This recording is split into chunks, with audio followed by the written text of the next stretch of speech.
I'd like to welcome everyone to this regular council meeting for Puslinch on Wednesday, April 3rd, 2019. I would like to start with disclosure of pecuniary interests and general nature thereof. Seeing none. All right. Moved by Councillor Goyda, seconded by Councillor Spoulis. Confidential report FIR 2019-004 regarding personal matters about an identifiable individual, including municipal or local board employees and labor relations or employee negotiations, and advice is subject to solicitor-client privilege, including communications necessary for the purpose with respect to OMERS, and B, confidential verbal report from Karen Landry, CAO clerk, regarding personal matters about an identifiable individual, including municipal or local board employees, with respect to the Director of Public Works and Parks. All in favor? Carried.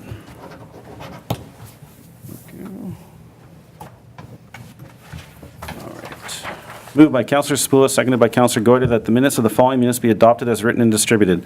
A, council meeting goal setting March 20th, 2019.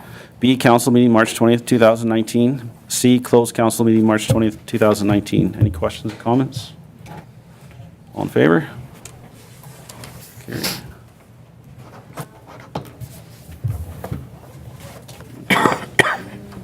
Any business arising out of the previous minutes? None. This is going fast. Any public meetings? I don't see none. All right, communications. We still have a couple minutes, so we'll maybe go through the first couple. So our first one is from the Ministry of Finance, the OMPF allocations. Any questions or comments? No? Next one. The next one is the update from the Ministry of Infrastructure. Any questions or comments? No. We are just... All right, okay, we have another email from Minister Steve Clark. Any questions or comments? None? That was a one-time payment fund? I believe so, yep. Do we have any sense of how that, it was like sort of wide open, but with some suggestions of direction? Do we have any sense of the direction we might want to go with that funds? So I think Madame CEO would like to just speak of this briefly, as she's going to be meeting with the local CEOs. Yeah, just with respect to that one-time funding, in there they do emphasize that they are looking at shared services or modernization. So actually the Wellington County CAOs met last week, and we would like to meet again and then perhaps collectively look at any potential projects or solutions that we would like each respective council to consider. So we will report back. Super. Okay. Any other questions or comments? No? I'm going to invite the delegation down. Okay, if we could have Kyle Davis, with respect to the Grand River Source Protection, come down. Welcome, Kyle. I always say, just try to speak into the microphone so that we can, and the floor is yours whenever you're ready.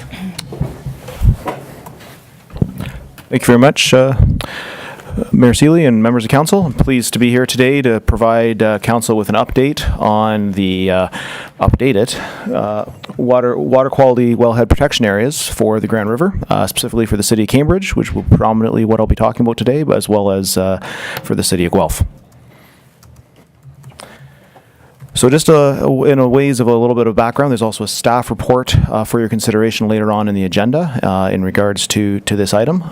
We felt, though, that walking you through the mapping on a presentation might be helpful, though. So one application of the Tier 3 model, which is the water quantity model, is to update the water quality wellhead protection areas with using that new model. So the Region of Waterloo completed their Tier 3 modeling a few years ago, and they've now since used that model to update the wellhead protection areas for quality for their wells. This is pretty standard practice for the Grand River watershed. We've seen this also for some of our own county systems in Centre Wellington and in Guelph Aramosa as well. So the technical work is now complete. The mapping that I'm going to show you kind of before and after views of the mapping. The wellhead protection areas, however, won't take legal effect until they're approved by the province, which at this point is probably sometime later this year or early next year. So the following images are portions of the current and draft maps provided for your context. So this first map just shows you the overall area that we're talking about, especially in regards to Cambridge. I don't think that's, oh yeah. So the dashed lines on the map are the Wellhead Protection Area D, or the 25-year time of travel, whereas the solid lines are the A, B, and C. So the 100 meters, the 2-year time of travel, and the 5-year time of travel. I wanted to provide you this map just so you have an overall context of the area of the township that we're talking about here. A lot of the maps that I'll be looking at, I'll be showing you now, are zoomed in to really the 2 and the 5-year time of travel, because that is where the policy implications will be. So this is the current inset map that's in the approved Grand River Source Protection Plan. Really just here for your reference, and to compare it with the next map. This is the next, which will be the new inset map in the new approved wellhead protection. The new approved Grand River Source Protection Plan when it is approved. You can see right off the bat that there is a significant difference in and around the City of Cambridge boundary with the wellhead protection areas that are coming in to the township from the city. This is the next map. That's the current map. I show it to you just as, again, as a reference to the change maps. We go. There we go. So this map, map B, is essentially this old map with the inset map removed, and then you'll see why in a second. The inset map has been blown out to a full map now. Previously, the wellhead protection areas for the City of Cambridge were fairly small that entered into the township, and therefore could be dealt with just with that inset map. So there is no changes in this map beyond just the orientation of it. The actual mapping has remained the same. And this is for the City of Guelph. So now we're to the mapping for the City of Cambridge, and this is where the majority of the changes have occurred. You will see here that there is a 5-year and a 2-year time of travel extending out into the township, and then there's also the dashed line, which is the 25-year time of travel. My mistake. That's on a different map. So this is the 2-year and the 5-year time of travel. This is the areas where the policy requirements will take effect. In the red area in the bottom corner of the map, that is where the septic inspection requirements will take effect. So there's 5 properties identified based on the analysis that myself and my staff have done that will require septic re-inspections. Will be added to the septic re-inspection program. Now there will be some changes actually. Currently we're at about 52 properties in the septic re-inspection program for the township of Puslinch. That number will obviously go up with the addition of these 5. However, there's also some properties that will be coming off because they are no longer in an area that requires septic inspection. So there will be a little bit of change, and then there's been obviously some new building in the last 5 years as well. So we'll come back to council at a later date with kind of the updated numbers, but even though they're adding 5, the overall change might not be that great. Also within that red area, there are some farm properties, and those farm properties will be required to have risk management plans for any farm activities that are occurring, and this could be livestock grazing, this could be manure storage, could be pesticide storage, and I want to emphasize that these aren't prohibition policies, these are risk management plans, so the activity would still continue. However, there would be additional requirements on the property owner that myself as the risk management official for the township and my inspector would be responsible for negotiating and working with the property owner on. And then in the remaining orange and yellow areas, what's really in those areas is chemical handling. So being fairly rural in that area, there's been a few properties that we've identified as potential that we will do some field verification to confirm. This could be things like marinas or golf courses or things like that where there may be some engine repair, but really we're not expecting a lot, like a large number of properties that would require a chemical handling risk management plan, but there would be some. So, and I will talk total numbers in a second. I just want to show you the issues contributing area map first, and then we'll talk total numbers. We'll switch gears for a second to the City of Guelph. There is one relatively minor change to the mapping for the City of Guelph. This is the current map, and if you notice where it is, where they talk about, or they've got labeled ARCL 1 and ARCL 7, there's a little bit of a an orange gap in between the two red areas. And if you keep your eyes on the map, that has now been changed, and there now is some additional red areas, score 10, which is the highest vulnerable areas that have been added, and that's around the Glen Collector in the Arkell Spring grounds. So that Glen Collector, this is the 100 meters around the Glen Collector, wasn't in the mapping originally and should have been, and so they're adding that. That's entirely within the City of Guelph property, so the City of Guelph owned property, and entirely and within the Arkell Spring grounds.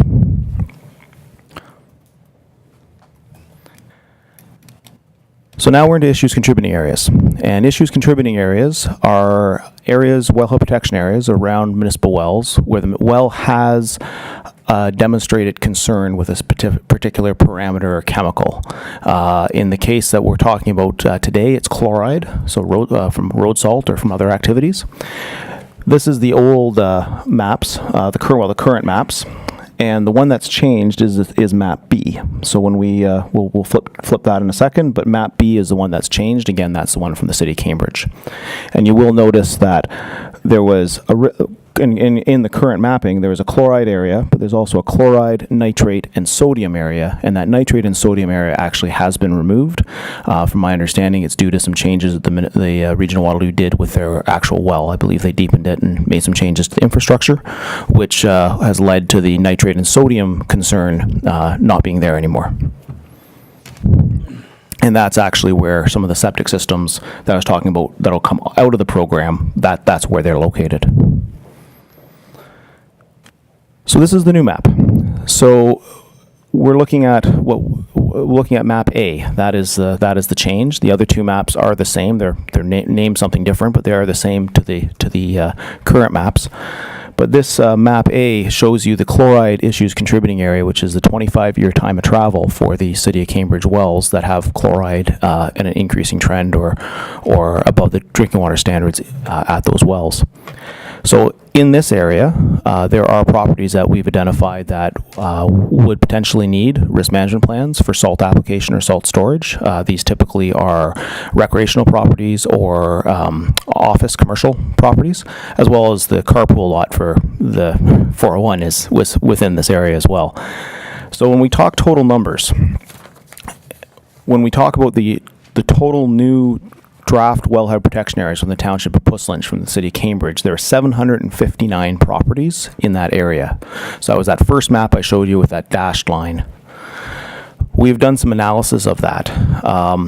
There are 322 of them that are in the wellhead protection area D, which is a 25-year time of travel, and this is all detailed in the staff report.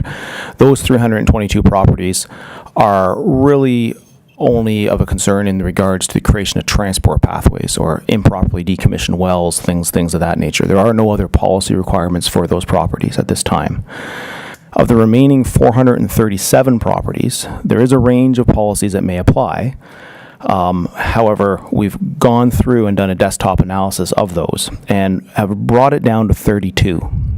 So it's 32 properties in these areas that have a range of potential requirements on them. So it could be the 5 properties for the septic inspections. It could be the few properties, the 1 or 2 properties for the farm risk management plans. And the vast majority are for chloride, for road salt application. For risk management plans, or they could be the chemical risk management plans as well. So the one last thing I wanted to leave you with is on the risk management plan piece for chloride. This report is really in front of you for your consideration in terms of a resolution around the mapping. The policies will also need to be updated for the chloride issues contributing areas. And we would have had to do that regardless of whether this change had happened in Cambridge or not, because it's a county-wide chapter and there are an issues contributing area for chloride in Elora and Fergus that is coming online as well. It's some of the mapping that we've changed. So staff are working on those policy right now, county, township, staff, myself as well, and we'll be bringing those to council for consideration at a later date. And then just for completeness sake, this map doesn't change at all. This is the intake protection zone in the Arkell Spring grounds, and it's the exact same map in both mapping. So the next steps will be updating the existing threat activities in the wildlife protection areas. We've done the desktop work for the purposes of this report. We will be reaching out to property owners. They did receive letters from the GRCA for a public consultation meeting that was on March 27th, and there will be a public consultation period from April 8th to May 21st, including a hard copy report at this office as well as online consultations. Then it will be accepted by it'll go to the Lake Erie Resource Protection Committee for acceptance if they choose to accept it. Then it would be submitted to the province in late June with an approval date generally 3 to 6 to 8 months after that. We're seeing the fastest is about 3 to 4 months. I'd be happy to take questions. Thank you. All right, thank you, Kyle. I'll open it up for council to ask questions. Councilor Spillis? Yeah, just the public consultation. So there won't be any public information meetings, just basically handouts on site and online.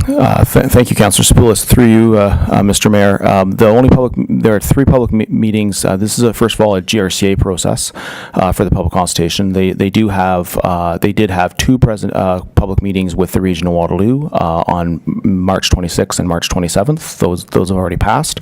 We did have some Puss Lynch residents attend the March 27th. We attended. Emily Vandermeulen, our inspector, attended that meeting. And then there is one, I believe, in Bright in Oxford during the public consultation period. But beyond that, to the best of my knowledge, the GRCA has not decided to have any other public meetings. Okay, follow-up question. The one in Bright, that'll be strictly to do with the Oxford Township. That would be, through you, Mr. Mayor, yes, that would be my understanding as well. That would be more to do with the Oxford. That's correct. Okay, thank you. Councilor Roth? Yes, thank you. Thank you, Kyle. With all the risk management plans that have to be put together and septic inspections, Yes. do we at some point send invoices to Cambridge and Guelph for the work we're doing for them? Yeah.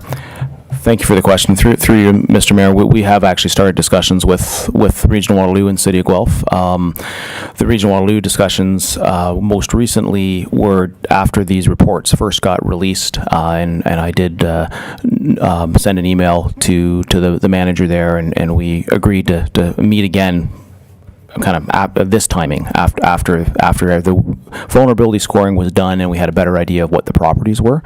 So my plan is to reach out to him in the next week or so and try to set up a meeting. City of Guelph discussions have been ongoing for a while and they're still ongoing. I just noticed this morning they received an award for source protection. Maybe they'll share that with us. I saw that news release as well. Thank you. Councilor Bulmer? Thank you, Mr. Chair. Good afternoon. Good afternoon. See you again. Likewise. Yes, I was pleased to read in your report that the Region of Waterloo has already been open to those discussions, and I did have a brief discussion with Mr. Hodgins at the open house at the GRCA.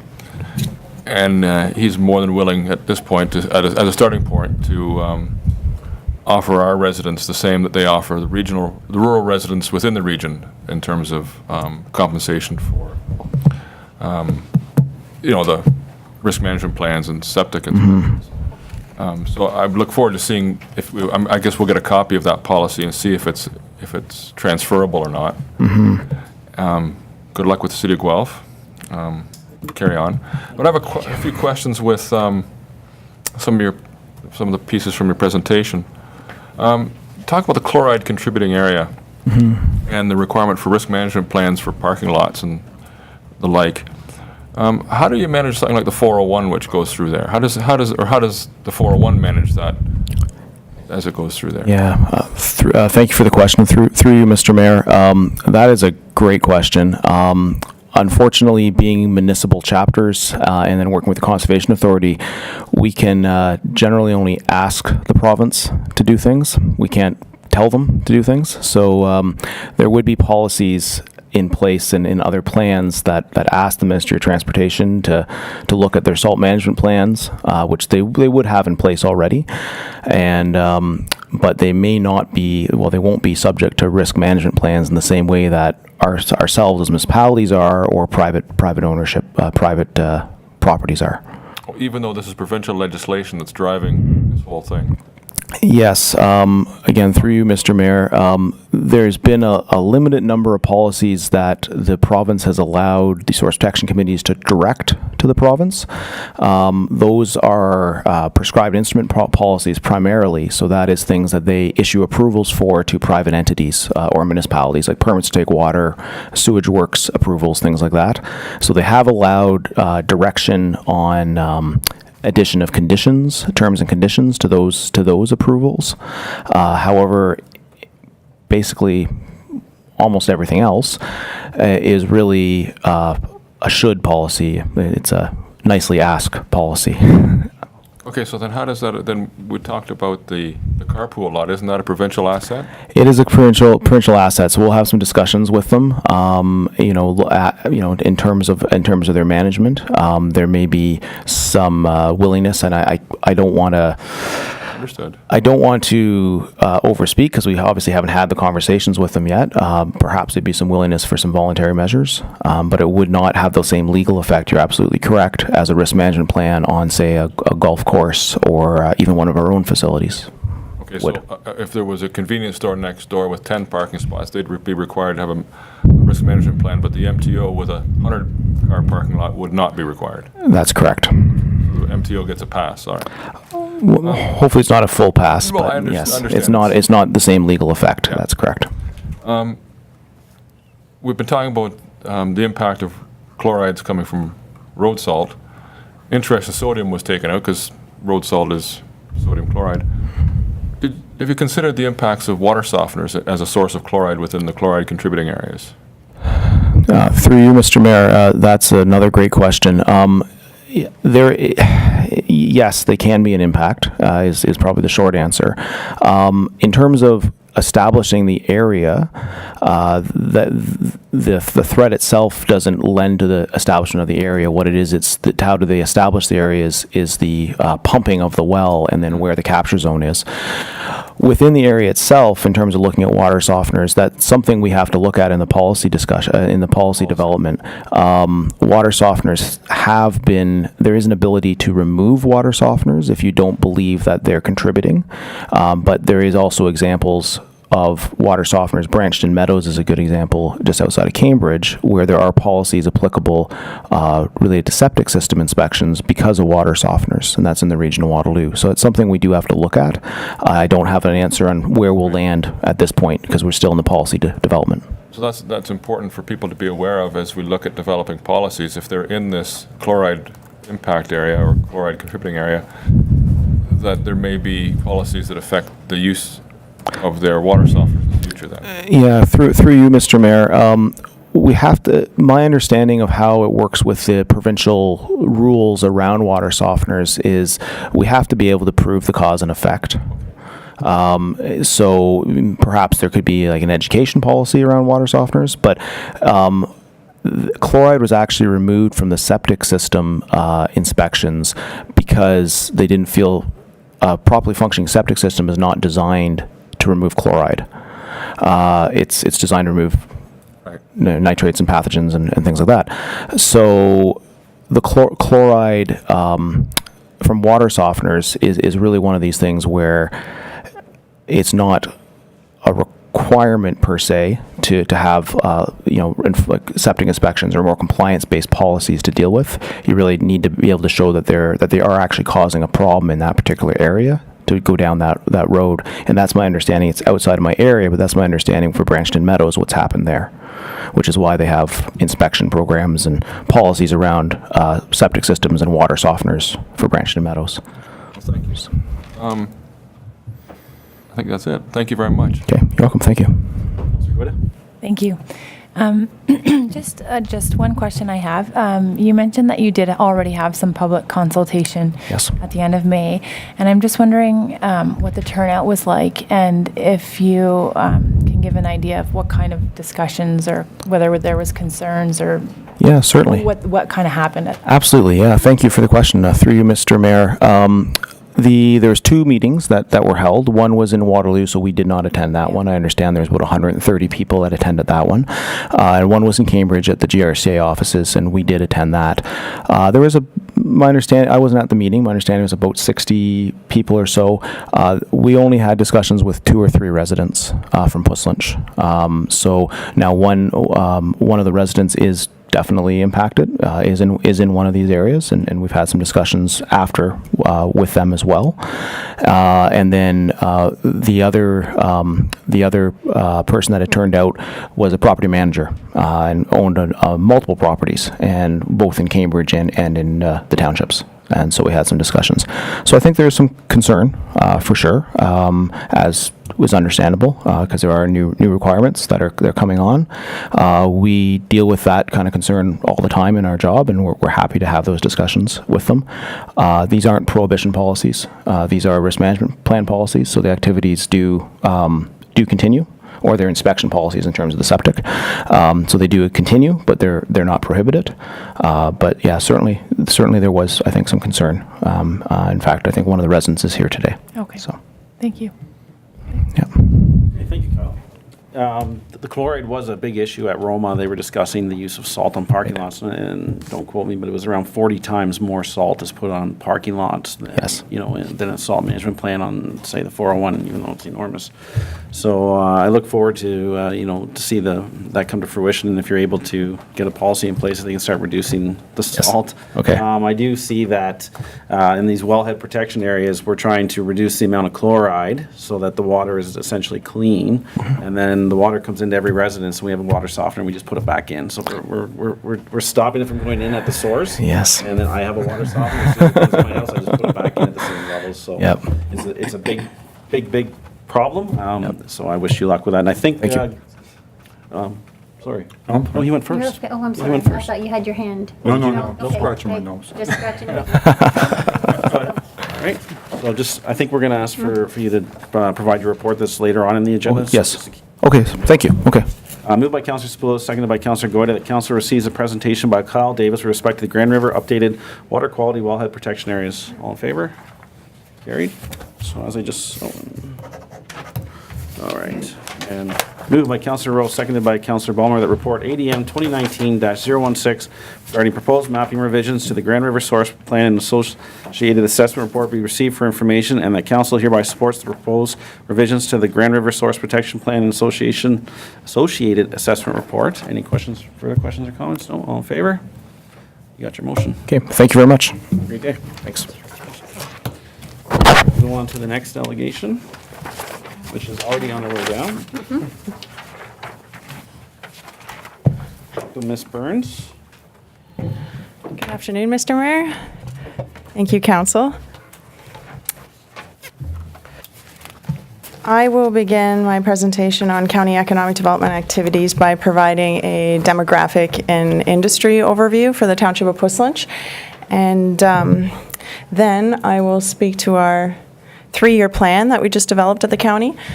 And then I will close by talking about the activities that we have underway, certain regards leading, and in certain aspects partnering with the township.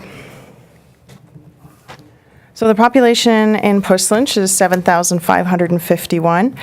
That's 9% of the county. It consists of 2,340 census families. So the average age is about 50. Not surprising, given home and land prices, that only 3% of the population are toddlers and younger, like that little gentleman at Drumlin Farm last year at part of our rural romp that we have every spring, or every fall, I should say. The greatest category in population are represented by the 55 to 79-year-olds. The working age population is strong right now, but expected to shrink incrementally over the years to 2028, which is when we have our projections to. And that's not just unique to Puslinch, but the average is certainly skewed a little bit in Puslinch. So 80% are single-family households, so we're looking at a lot of stable, traditional family households. 9% are over the age of 65 and living alone, and 22% consist of non-family households, so your single professionals, for example.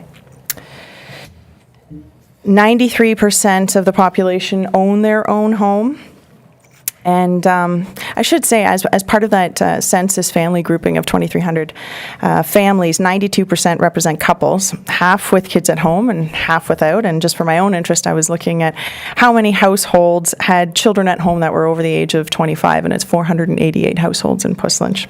It's 21% of the population.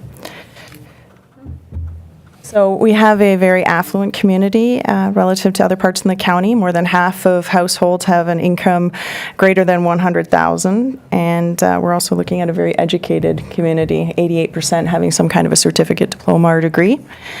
And if we look at immigration trends in Puss Lynch over the last 5 years, 14% of the population consists of immigrants, predominantly from the U.S., Southern Europe, as well as the U.K., and then India and China. If we look at the local economy, first looking at the resident labor force that are 15 years and older that are part of the labor force, 70% are employed, so it's a great participation rate. A third are not in the labor force. So this consists of 9% of the county's total labor force. We locally in the township have 6,085 jobs. That's a 2% increase over 2017 to 2018. So that's 128 new jobs. Top occupations in general are trades and transport, sales, finance, and manufacturing. And then if we look at the year-over-year change, 2017 to 2018, the greatest increase in jobs was in sales and service and manufacturing jobs.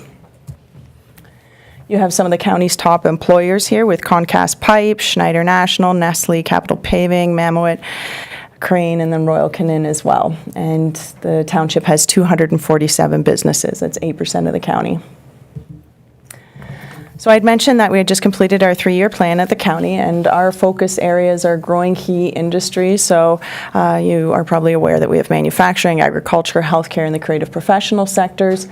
Attracting talent, I would say, is top of the list right now. Over half of the businesses across Wellington County are having trouble sourcing labor, just not even getting enough applications in general. So, and we know what some of the culprits are in our community, the high cost of housing, making it unattainable for young professionals to come into the community or even newcomers. The lack of the rental stock available in Wellington County as well. So we are looking at, we had our kickoff meeting yesterday for a housing strategy. Also supporting businesses, so we have business visitation programs and lots of events and programming focused, and we work together with Innovation Guelph and the Community Futures and the Business Enterprise Centers as well. And then planning for the future. So as part of the municipal comprehensive review that the county will be doing, we'll partner with the planning department and looking at an assessment of our employment lands as well. And then promoting Wellington County, we continue to do that, and Puss Lynch is part of that repertoire of activities that we have that we'd like to promote, both through social media and print and online as well. So some of the activities that we have underway. I think first I'd like to say that we're very proud of our relationship that we have with township staff, and maybe to clarify roles a little bit, county economic development fills the gap where member municipalities do not have the funds to participate in certain initiatives or do not have the staff or expertise, or where the projects are better suited at a regional level. For example, investment attraction would fit in here. And it's also to keep in mind that we meet on a monthly basis. So when I say we, it's the municipal economic development staff. Your CAO from the township joins us at this meeting. We meet at the Community Futures the first Tuesday of every month, where we discuss the activities that are happening with respect to the economy locally and how we can partner and assist each other. And I think it's important to communicate that that I think businesses ultimately do make their location decisions. So if Puss Lynch doesn't, for example, have adequate labor supply in a particular industry, but neighboring Guelph-Aramasa does, the whole entire county would still win by that investment. The property taxes still increase, and we have more labor, more spending, more activity in all of the county. So we at the county have the Business Retention Expansion Implementation Fund. So that's $25,000 per municipality on an annual basis for municipalities that apply. And we've provided assistance to the township, for example, for the community improvement plan development, the CIP implementation, the logo and branding project, and I have to compliment you on your logo. It looks fantastic. It's nice to see it on all the cards as well. The industrial and commercial sector municipal servicing study most recently, and all of those projects since inception in 2014 have leveraged a further $139,000 from other provincial and municipal funding. We also have the newly completed county community improvement program. So that augments the CIP that you have, providing business incentives to revitalize certain areas in the community and providing more funding. So it's an additional $160,000 fund at the county. We certainly promote the township with our festivals and events guide, and it just came to our office yesterday, first time ever printed on 100% recycled paper. We have the local food map, which Prislinch businesses are a part of as well, and then we have the romps and all of the other events that we have. And then we're always promoting the farmers market and the marina and McClintock's and the antique market and the donkey sanctuary and the mill as well. I mentioned that labor is a key issue. On staff, we have a certified immigration specialist, so he has been working with companies like Cherry Forest Products and Wayfreight and Icon Transportation Logistics at looking at other opportunities outside of the community for acquiring talent based on the needs that they have. And then most recently, we've been working with the Peel Newcomer Center, and they have a different clientele, so these are individuals that are international individuals, professionals that are looking at acquiring businesses in Wellington County, which is good because a lot of our businesses are looking at their succession plans and are retiring, which leaves gaps in our downtowns and elsewhere. So we're developing a database for clients, and it highlights the business and investment opportunities in the county, opportunities for purchase, succession, development land, lease and ideas specs for startups, and includes information such as the price and the tax rates and profit estimates, and clients can then see if there are any opportunities of interest, and then we organize a meeting, so it's essentially a bus tour. And then the plan is to start collecting this information and have a presentation or a database launch at the Peel Newcomer Center in the spring.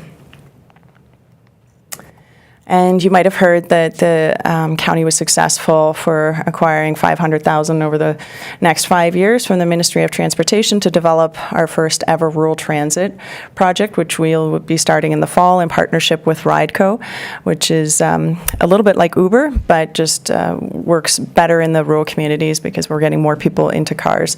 And so there will be the general public service, and then aside from that, in parallel, we'll be developing an employer service as well. So we've already spoken with a few of companies in Puslinch, but please do send companies that you're speaking of that find it difficult to find labor, or that see that rural transit may be a short-term solution to the housing problem locally. Please send them our way, because we are meeting with them. We are asking them about what would work based on their times of work and their routes and their travel locations. So that's a separate service that we're looking at developing.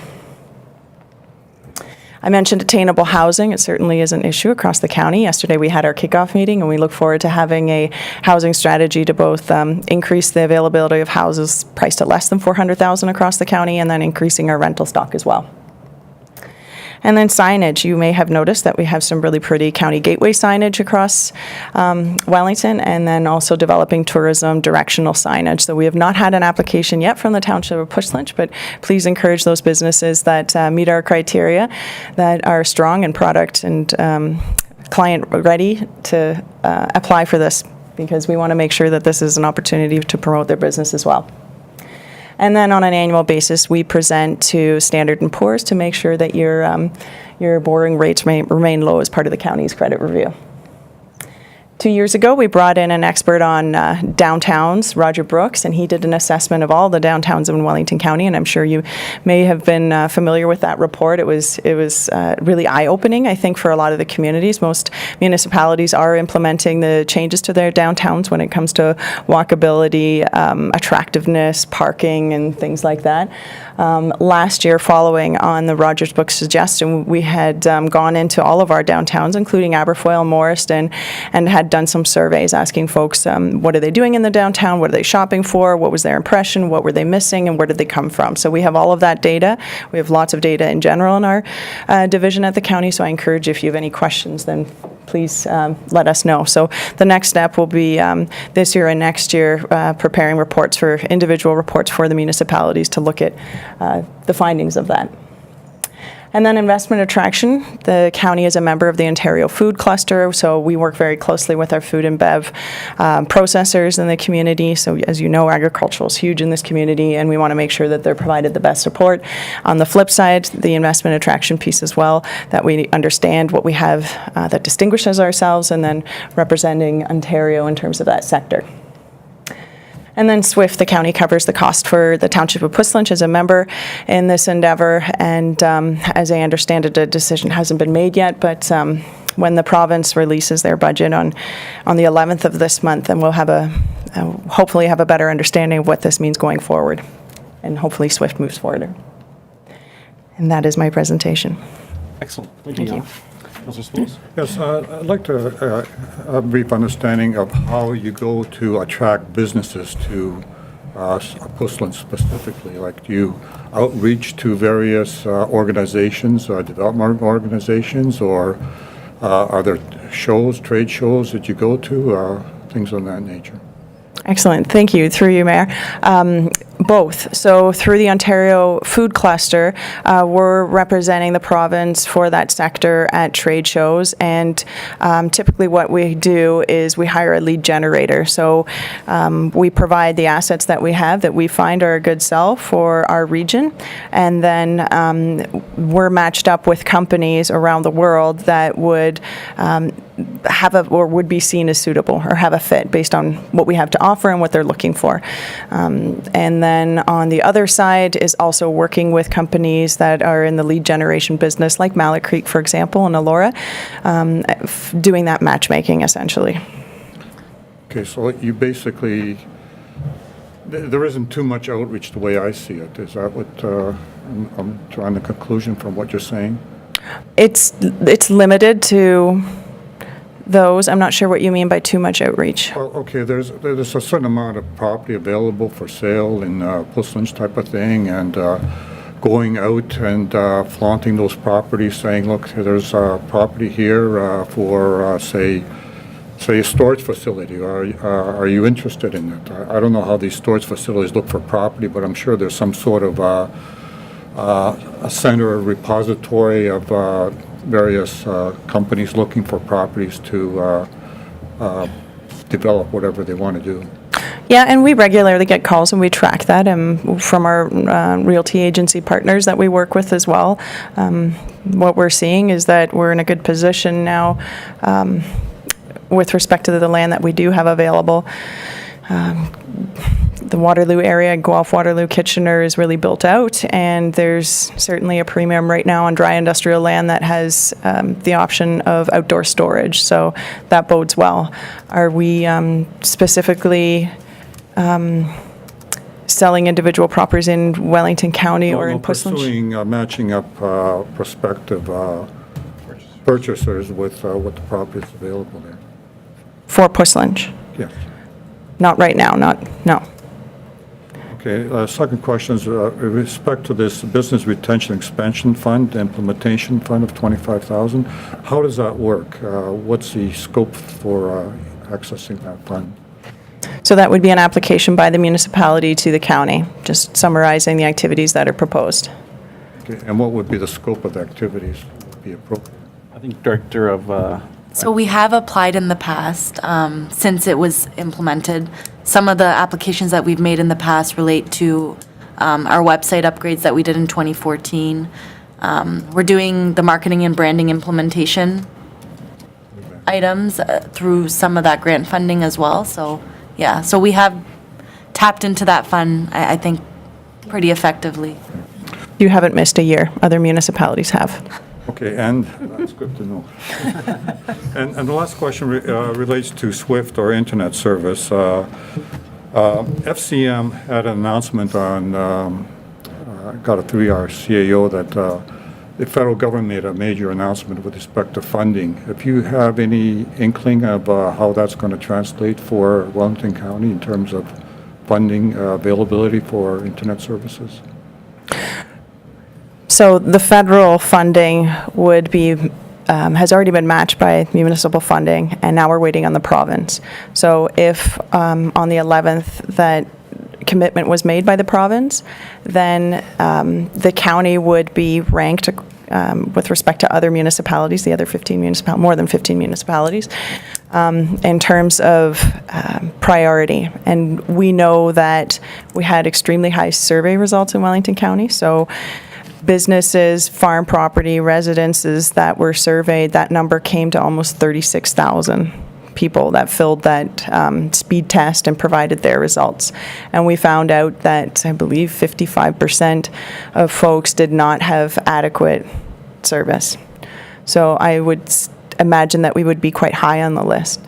The next step in terms of rollout would be procurement and seeing if there's an opportunity aside from SWIFT that maybe the township would like to set aside additional funds, maybe the county, if councils were willing to or interested in, putting additional funds to I guess, enhance that rollout across Wellington County. Great, thank you, that's all. We're going to have to take a 5-minute recess. I just... Oh, okay.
sorry. Yeah, carry on. Okay, so we're carrying on with the questions. Councillor Roth, you have any questions of the deputy? Yes, thank you.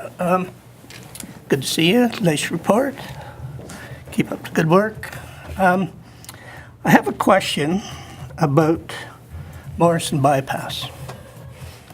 Now, there's a lot of talk out there that we're, going to be shelved, and I think this is a really important issue for economic development in the whole county.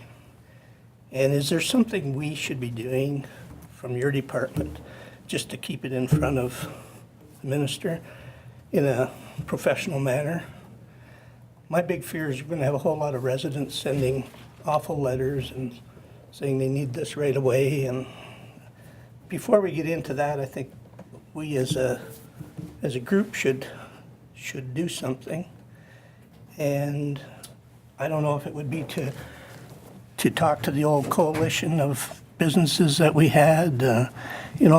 I remember meeting with the Minister of Transportation, who's long gone now, but it was all about economics. It wasn't about pollution. It wasn't about traffic. It wasn't about Morriston. It was about economics. And I think we proved that with our report from the university. And the coalition did a fantastic job, and we got the announcement. But is this the right time that we should be just offering a friendly reminder? Thank you, through you, Mayor. A reminder to the ministry to, Keep it on the on the agenda, on the the budget.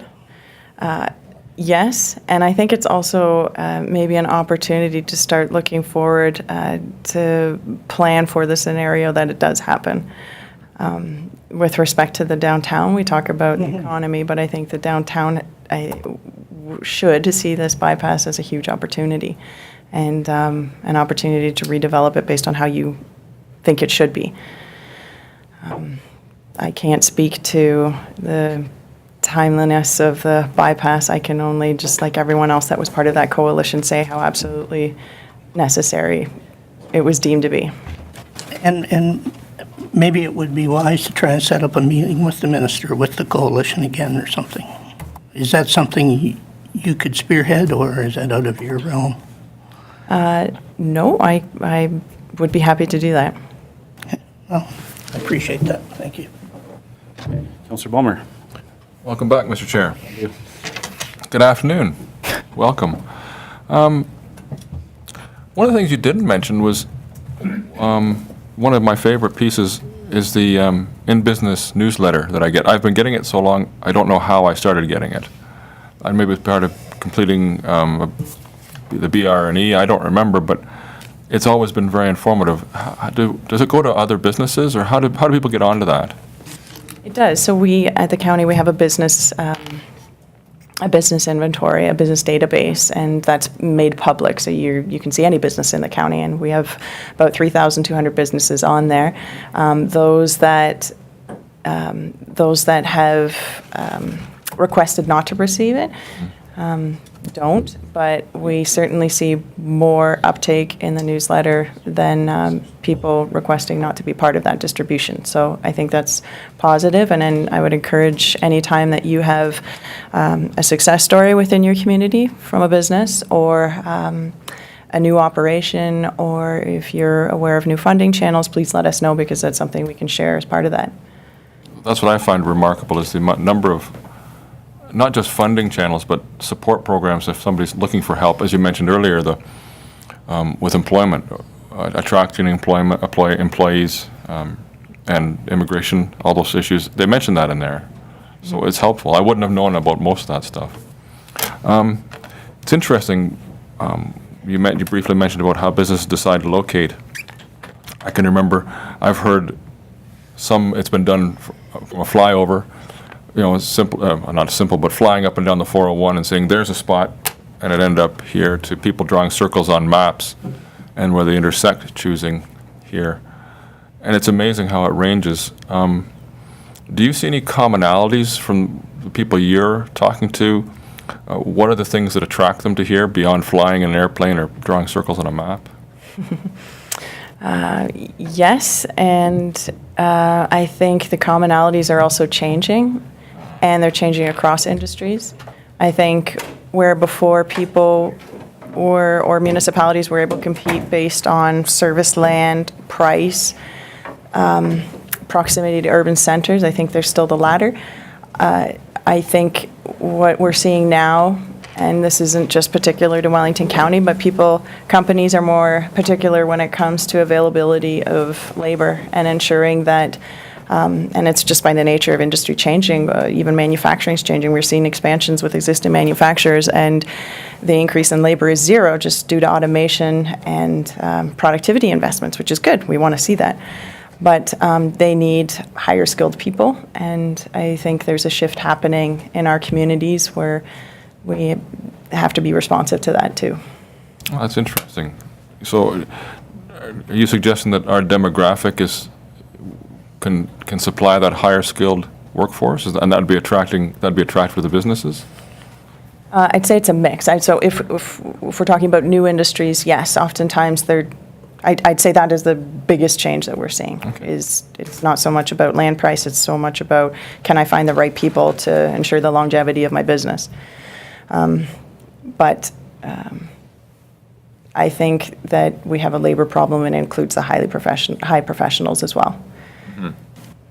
The ones that are high professionals that are retiring are also, in some regards, and to the benefit of our economy, double dipping in that they're taking other consulting or opportunities, which is great because we need that, but it does show that we have somewhat of a crisis looming. Councillor Spoulis talked about outreach briefly, or he talked about outreach. I was trying to think how to compare. I've read, I think it's Minto or Mapleton, where they've invested. They actually own and develop their industrial park, and Guelph has often been a partner in developing their industrial lands. So, how do you compare the outreach that we would do when all of our industrial land is in private hands compared to the outreach that is done when the municipality is a partner in the development of the park? Does that look different? And should it be different? Oh, excellent question. Through you, Mayor, I think it does look different just because there's a degree of ownership and hence control. I think when municipalities get into the business of purchasing land and servicing land and promoting land, they are investing a lot. Plus, they have to have a dedicated personnel to be able to handhold, because a lot of the process is handholding. And then when you actually sell the property, you've essentially subsidized it, and you're not going to be reaping the rewards until a couple years down the road, which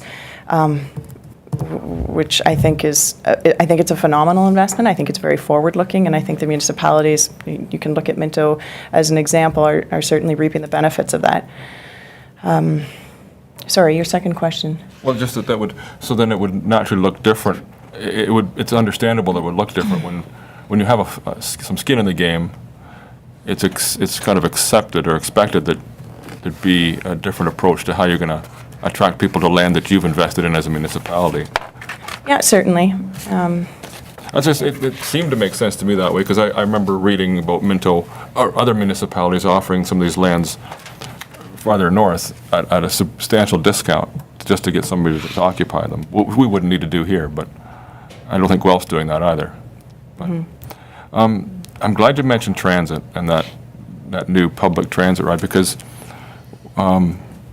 we used to have tours of our industrial park periodically. We'd visit a few companies a year, and the Guelph Chamber of Commerce used to have satellite meetings out here, and I'd attend those. And that was a common theme, the challenge of getting project-based workers when we had a push on, which was helped when the Go Bus set up down here, so people can take advantage of that. But I have a question about this from my sitting on the Accessibility Advisory Committee with the transit piece. I recently discovered that my phone is too old, probably I am too old to put Lyft or Uber on. It can't be updated to take that. Has that been considered as an accessibility part of this project when you move forward, so that everybody can take advantage? Are you going to need to be able to have an app on your phone to take advantage of this transit system? No. Oh, excellent. So we're partnering with the community care agencies, and they've agreed that they would be providing the 1-800 service as well. So we'll have a website as well, so 3 different options for people to be able to access the service. That's great, because, a lot of people who maybe can't afford a car also can't afford the latest smartphone to hail That's right. a ride, so that's great. Thank you very much for your presentation. Thank you. Councillor Guida? Thank you. Thanks for your presentation. It was interesting to hear from you that there's a challenge throughout the whole county in finding labor, and I say that because my husband and I own a small business in the township, and our greatest challenge in running that business is finding people to work at it, especially part-time employees for us, because we're drawing mostly from the city of Guelph. And it's mostly students who don't have access to a car. So I'm really happy to see this initiative with the rural transit. And I'm wondering if you can just tell me a little bit more about what that would look like. So the rural transit project, partnering with Rideco has developed a software platform, and it's a demand-based service. So similar to Uber, you would on your smartphone, or you would call the 1-800 number or go on the website, and at minimum within an hour of the time you'd like to depart, put in your destination and where you'd like to travel and the time you hope to be there, or the time you intend to be there. And then Rideco's software would find other people in the area within a similar destination. So we're looking at the first year of having 4 sedans across Wellington County for the general service, aside from the employer service. So then you would be ride sharing essentially with another person to get to your location. If the ride sharing isn't an option, then you would just be taking a single ride. And those would be, like, who would be driving those cars? That's a separate company altogether that would be doing that? So Rideco also manages the labor side of things. So they would be responsible for acquiring the drivers and ensuring their accreditation and the vehicle safety and all of that. And then we would have a special sit-down with all of the drivers and be part of that training to be able to talk about what kind of expectations we have from drivers. Aside from that, I think it's an opportunity for job creation in Wellington County, because we're going to be looking for further drivers in the county. So we'll be looking at paying around $30 an hour, and I think that's a nice job for a lot of people that may have the time and the willingness to do that. Very cool. Another question I have, and you may not be able to answer this, but in February of this year, we received a letter from the Minister of Economic Development, Job Creation, Trade, regarding what they called a job site challenge. And it was for, I guess they're trying to encourage shovel-ready sites for automakers. And it talked about, if a community wants to sort of put their name in the hat, I guess, if they have eligible lands between 500 or 500 plus acres that aren't in greenbelt or sensitive environmental zones, that they would be taking on those applications. And I'm wondering, do you know if in the township of Puslinch we have any land that would be eligible, that we could even apply for that? Specifically for the job site challenge, yeah. Which I thought was a curious request from from the province, because it was so one-off, it seemed. And we have a good relationship with the Ontario Trade Centre, for example, and we have a two-way communication when it comes to inquiries. I found that one interesting. But when it comes to your question, was it specifically 100 acres? I don't recall. I think the minimum was 500 acres, yeah. That would be difficult to find in the town. Yeah, I was thinking the same thing, but I thought I should ask regardless. Okay, thank you very much. Well, thank you for your presentation. As always, it was excellent, and I see that Puslinch has some hurdles and some we have struggles down here. But as for the 401 economic zone, I feel that there's some opportunity there, and I believe touching on what Councillor Roth said, that we should be a delegate to AMO, and I think that'll come as a resolution of this council. And then I think with the county and Puslinch putting leverage on them, if they're not going to go forward with the bypass, there's some opportunity there. There's lands that have holds on them because of the bypass. So you can't hold the land and not do the bypass, in my opinion. So I would like to see us work together with AMO coming up, and now obviously with the resolution of this council, to put the business plan forward to release the holds on these lands. So that, and they're outside of the green belt, because there's only a few, but it's still an opportunity there. And maybe we can work in the forward once we get closer and they open up the delegation requests. And I see that opportunity. But again, thank you for your presentation. It was excellent. Thank you. Moved by Councillor Goyda, seconded by Councillor Spillis. The council receives a presentation by Yana Burns, Wellington County Economic Development with respect to Puslinch Economic Development. All in favor? Carried. I'll invite our next delegation down, Mr. Hutter.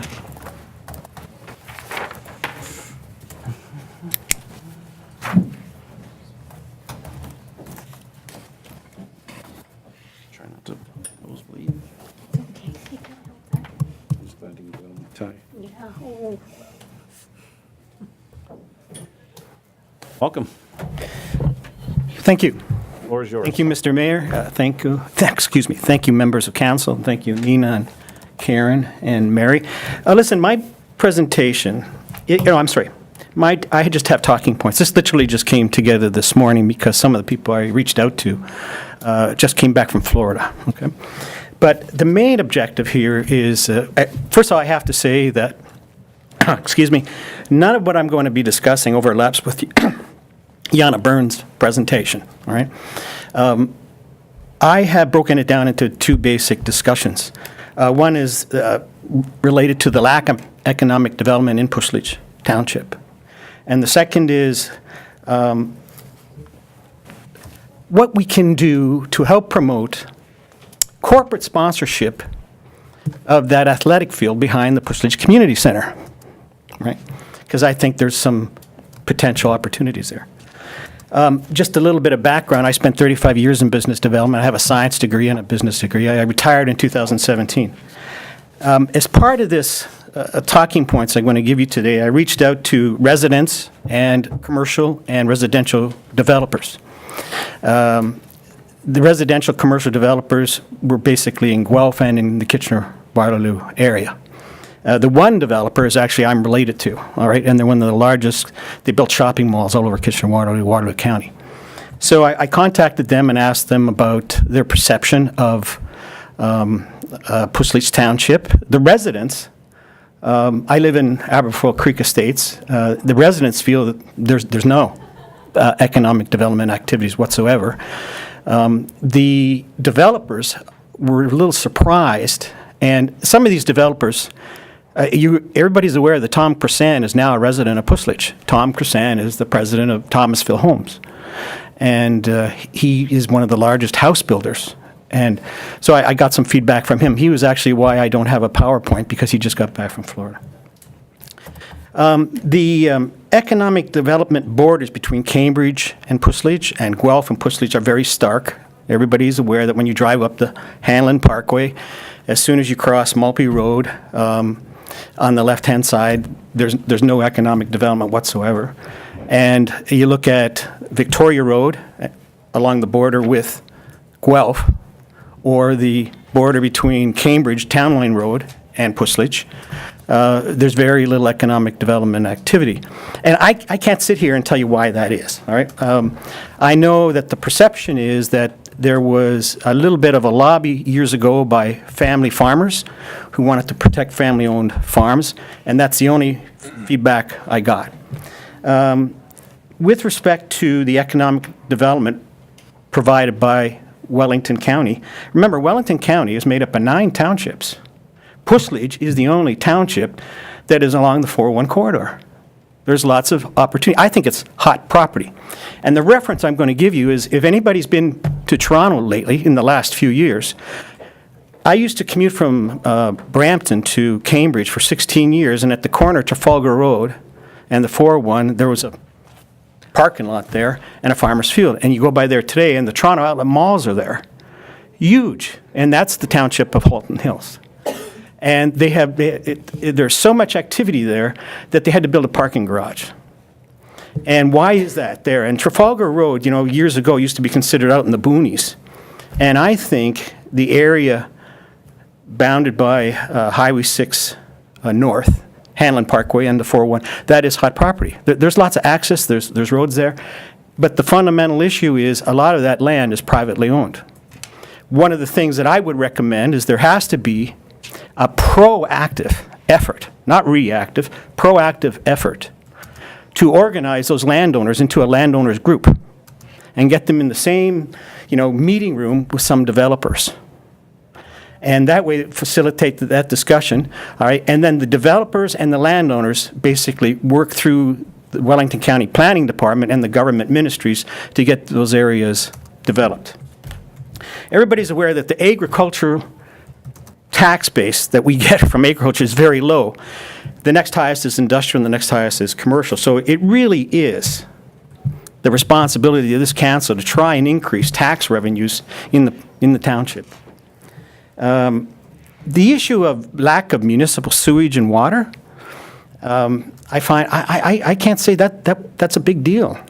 If you look at some of the land that's available along in Puslich along the west side of the Hanlon, as soon as you go a little bit north, there's already Guelph is there, and as an example, Rockwood and Aramosa both have interconnect agreements with the city of Guelph. So you wouldn't even have to go under the Hanlon if you wanted to put municipal sewage and water in lands that are developed along the Hanlon. Same thing applies for Town Line Road and for Victoria.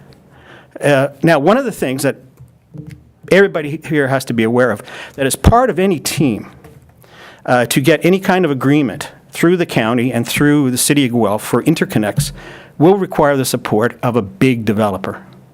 Somebody who has the power and influence in those city councils. So that has to be factored into an economic development plan. And by that I mean you reach out to developers, meet with them, and Mr. Mayor, you'd be obviously one of the key people that they'd want to talk to, and say, what do we have to do to kind of get this going?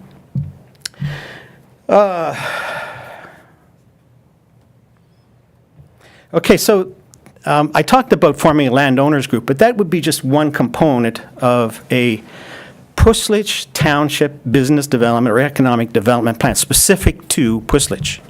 As you heard from Jana, they have a broad business development plan to cover the whole county. Aramosa has an economic development department, okay, and they work with Jana Burns. I refer back to the Toronto Outlet Mall, again, the township of Halton Hills, reached out to developers. The developer who built that, and a lot of the developers who are expanding west on the 401 are American. The one that built that outlet mall is from Minnesota. So it's not just reaching out to some local developers. You'd have to reach out to some of the, developers in the United States. I know people at Oxford Properties. Oxford Properties is a Canadian-based company in Toronto, and most of the real estate holdings are in the United States. So it even goes both ways, right?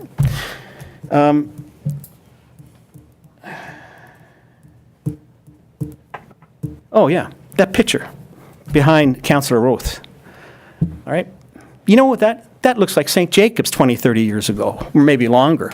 But just imagine if we had an economic development plan to develop Morriston into that kind of concept, boutiques and restaurants, coffee houses and things like that. I think there's a lot of potential there if there was some kind of focus. And again, tie that back into working with an established developer. Oh, the last point, and this came from a few neighbors, is that this issue of economic development, since I raised it, we feel is going to be a major issue at the next municipal election. I can see that because of the, again, perception is reality, and the perception is nothing's being done. And again, you have to have a proactive effort. You have to have somebody on board that can reach out and do that. Okay? So next, on my second talking point is development of a commercial business plan for Puslich Township athletic facilities and parks. Mike Robinson wrote an article on March 21st regarding the discussions that took place at council. regarding, the 600,000, where it's going to come from for that park. And then there was discussions by council members about scaling it back to just a soccer field for $150,000. I'm sorry, my business background kicks in and goes, why would you want to do that? Build a business park that can become a sustainable source of revenue for you. That way you can attract RibFest, you can attract, how about this? When I lived in Brampton, they'd go to one of the parks each year, the automotive dealers, and there'd be like 9 or 10, just like you have on Woodlawn, and they'd set up tents. Okay, and there'd be food vendors and things like that, and people could go buy cars at this tent sale. And for some reason, because your competitor is in the next tent, somehow people felt they were getting a really good deal on those cars. So you develop a business model for that and see what you can do. Well, you'd have to reach out. The other issue is that you look at all the major sports facilities, primarily in Mississauga and Toronto, and they have somebody's names on them, like Hershey or the Scotia Centre and things like this. What about somebody from Pushleach Township reaching out to Linda Hasenfratz, Linamar, saying, hey, if you help support this park, we'll name it after you. We'll name it Linamar Memorial Park or Nestle Waters Memorial Park. I keep going down the list, right? But the fundamental issue is that there's opportunities here for generating some revenue, even in the cost for development. And then having a business model that doesn't interfere too much with the soccer, obviously, but, on weekends during the summer and having, barbecues or whatever. My wife grew up in Shelburne, and one of the things I looked forward to every year is they got the pork farmers and the chicken farmers. These are like two organizations, and they'd have this huge barbecue at the municipal grounds, which were smaller than what we have here in Pushleach. And it was crowded. They'd even had little parades and things like this. And it was a great family affair. And that wouldn't take too much to organize, since obviously we already have an organized group of farmers around Pushleach Town. It doesn't have to be just Pushleach. It could be anybody who just wants to come and set up and barbecue their brains out,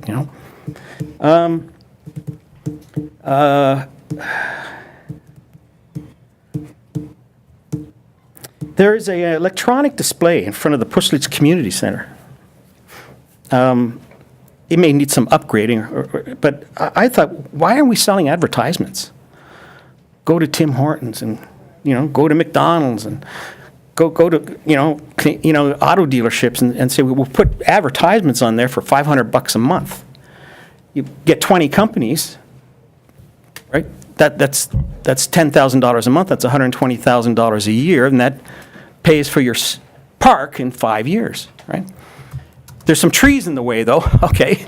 But the fundamental issue is it's bright, and it jumps out. Now, I seem to remember, I drove past it today, but I seem to remember it had a different format a few years ago. Right now, it's just little bulbs, and just kind of make a font, just words, and it just announces Pushleach community things. But if we could upgrade that to have, what I call Hollywood commercials or something like this, there's another source of revenue. So not only do you get corporate sponsorship of the park, where you name it after a company, and the other one is use that electronic sign and generate some revenue. It may not be much, but it'll help contribute. I just went down the list. McDonald's. Grant Ford is my neighbor. Thomasville Homes, which is Tom Cressan, Sarmazians. These are all people who are residents in Pushleach. I would think that they wouldn't hesitate to maybe help support some of these activities, especially since it involves kids and soccer. Royal Canine, Rand Pet Foods, Nestle Waters, Maple Leaf Foods. Now, I've been a member at the Springfield Golf and Country Club for 15 years, which Tom Cressan owns, okay? And I'm pretty sure I could convince them to do some advertising as well. They won't sponsor the park, but they'll at least do that. Just for reference purposes, Linamar does $6.5 billion a year, of which $500 million is profit. And the one reason Linda Hasenfratz got the Order of Canada was because of her philanthropic. One of the reasons, right, was she's an excellent chief executive officer, but she also donates to community things, primarily in Guelph. But I know some people that work for her that possibly we can do something like that. But the issue is nothing's going to get done unless we reach out and actually contact them. Say, hey, what about this? Okay. Okay. The last part of my discussion, it's just that, You can keep it brief because you're No, well it- over your 10 minutes, so I'm just allowing you to oh, continue. yeah, I knew you could. I'm just, Okay, the only other thing is I'm not going to say any more, okay? I want council to kind of absorb what I just said. If you want, one of the things I said in my delegation request was that I'm willing to come back at a future date and do a PowerPoint. another delegate Done. request, yeah. Done. Appreciate it. Thanks, Joe. We'll open up. Councillor Spillis? Yeah, no, thank you for your thoughts on this. Your letter suggested you'll be coming back on May the 1st, so thank you for your sneak preview. I look forward to May the 1st. Councillor Rowe? Yes, thank you. Thank you for sharing your ideas, and we'll see you in May, possibly. Councillor Balmer? Thank you, and thank you very much. I made several notes just so I can jog my memory after the meeting. Thank you. Okay. Councillor Goyda? Thank you. Thanks for your presentation. Lots of good ideas. I can see you're very passionate about it. And look forward to talking to you again soon. Thanks. Mr. Mayor, I'll take that as an invitation to come back on May 1st. Absolutely. Always happy to see you, Mr. Hutter. You know, there's a lot of policies in place and a lot of restrictions. You know, everybody focuses on this 401 corridor. Yeah. It's Greenbelt right up to Highway 6 from the, you know, so everything east of that, we're not going to be able to touch. And, you know, so we always look at it, but there are opportunities there. I'm not saying there isn't. But also, and I may be speaking out of turn, but I believe there's a policy in place that we don't develop border lands, right? Because there's a possibility of annexation. So if we invest in these border roads and attract all of this industry and then Guelph annex it, well, where are we? Right, so I think we need to look at the opportunities that are not on the borders currently, but I'm open to these discussions. I agree 100% that, you know, we need to up our game in the economic dev situation, and Yana does a fantastic job, and I think maybe we just need to reach out more to the Economic Development Committee through the county. So again, we look forward to seeing you on May 1st, and One more point, Mr. Mayor, just west of Highway 6 off the 401, there is a sign there by Fowry Developments. yeah. And they have done some grading. I said east. Oh, I wouldn't even go there. Okay. All right, thank you. All right, moved by Councillor Spillis, seconded by Councillor Goyde. The council receives a presentation by Joseph Hutter with respect to Puslinch Economic Development. All in favor? Carried. Okay, I will invite Stantec down for our next delegation. Alton North Commercial Vehicle Inspection Facility. No, that's the 401 widening one. 401 widening. Oh, 401 widening, sorry. One widening, yes. I had a check mark for the premature, I believe.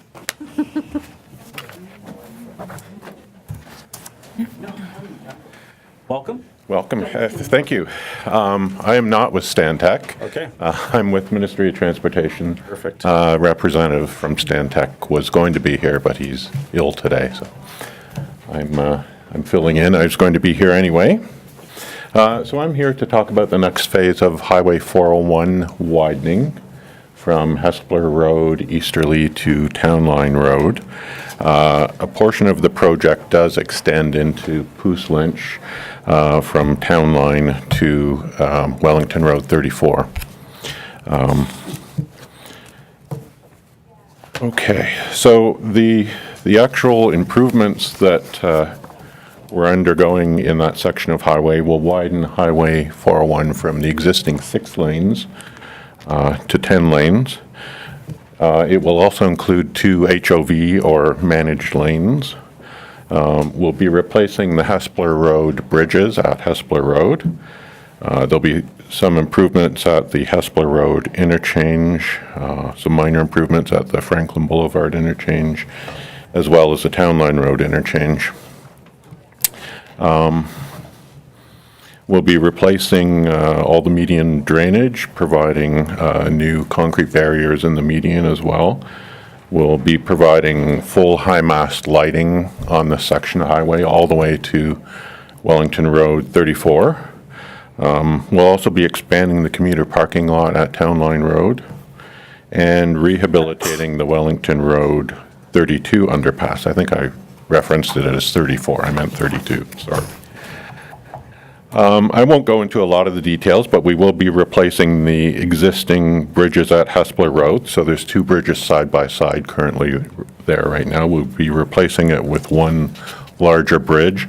It will include a multi-use trail on one side of the bridge, and the new structure will be raised roughly 1.5 meters to allow for additional clearance over 401 and because of the additional length.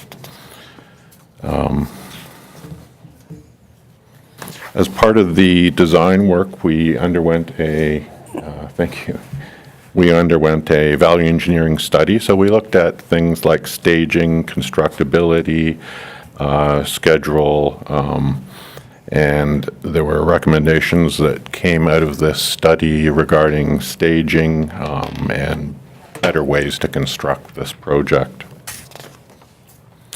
The general timing of construction.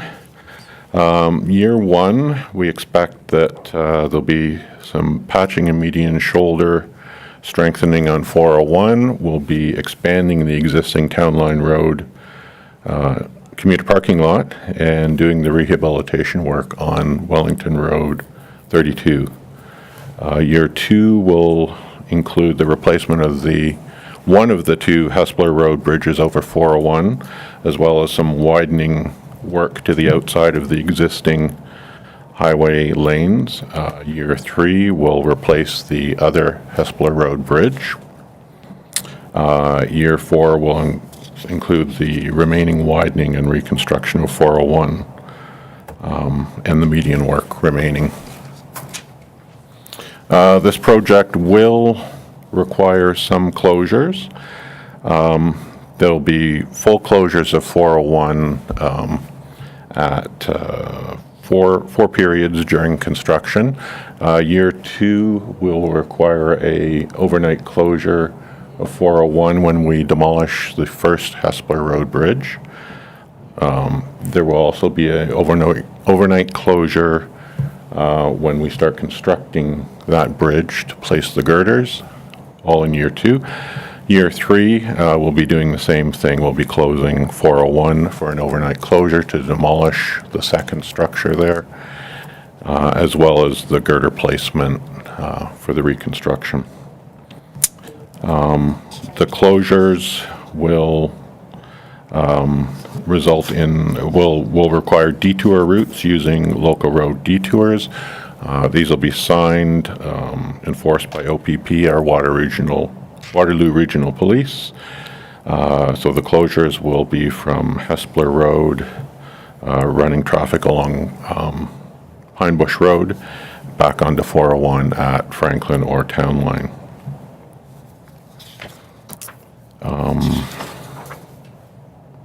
There will be ramp closures for short periods during construction. This is mainly to accommodate the reconstruction work adjacent to the interchanges.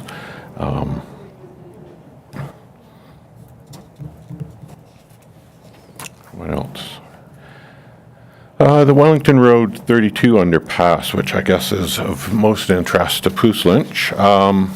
So there will be overnight closures required for the rehabilitation of that bridge. It'll take approximately 8 weeks. During that time, there'll be signed detours directing traffic to use either Town Line Road or Regional Road 34.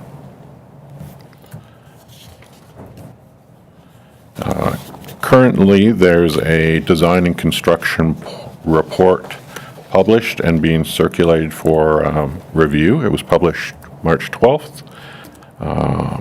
The review period will end April 10th.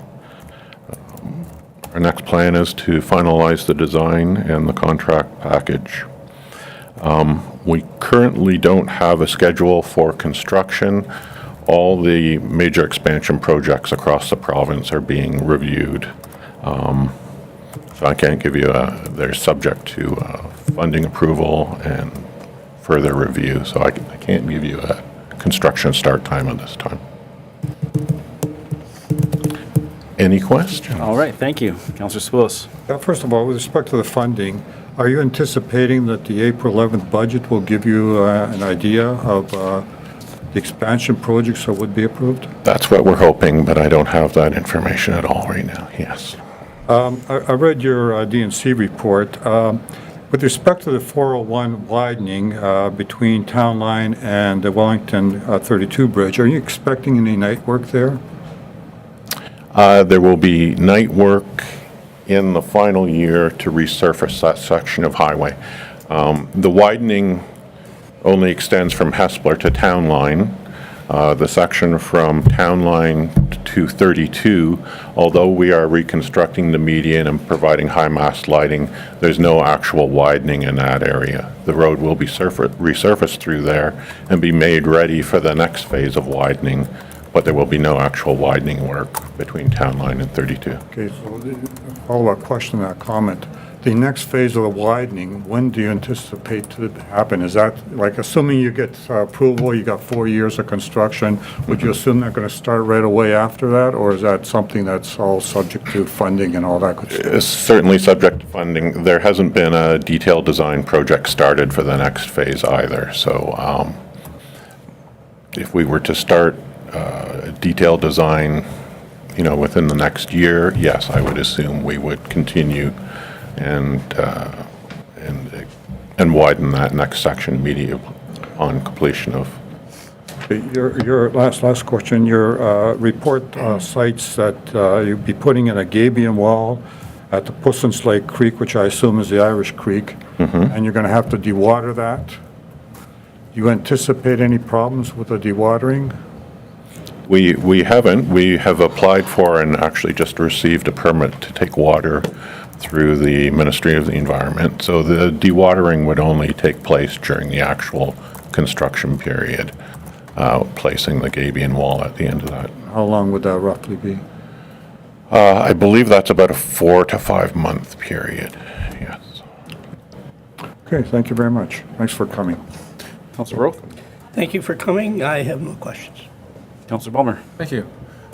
Yeah, I grew up on County Road 32, so my questions kind of relate to that stretch going this side of Town Line. But I guess it starts to this side. You mentioned 10 lanes with HOV lanes coming as far as Town Line, and then going east of Town Line through the township, it's going to go back down to the current six Yes. lanes.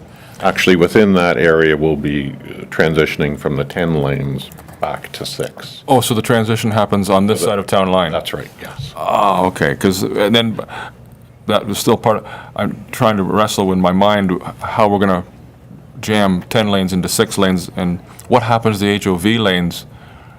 The HOV lanes will end at Town Line Road, Wow. and then the transition will start just east of Town Line Road, back to 6 lanes. So I'm just imagining that we may see some increased activity for our emergency staff where that transition takes place when it goes from 10 to 6. Yes, we'll certainly be moving the bottleneck from its current location Yeah. to Town Line Road area, yes. But I'm glad to hear that there are thoughts of continuing it along. At that point, then, that would require widening, I guess, of the 32 bridge and all the bridges along there, I guess, because they're right now maxed out, I think. That's right, yes, I believe so, yes. So the bridge, it's a separate project, but same ministry, the bridge at Side Road 7, that's being done for 10 lanes to accommodate the Highway 6 bypass currently. Yes, anything being rehabilitated or replaced right now will be For 10 lanes. for 10 lanes, yes. Okay. Most definitely. So it is all consistent along there. Great. Yes. Thank you so much. I might add that there has been a preliminary design completed for the full widening from Hespeler Road all the way to the regional boundary.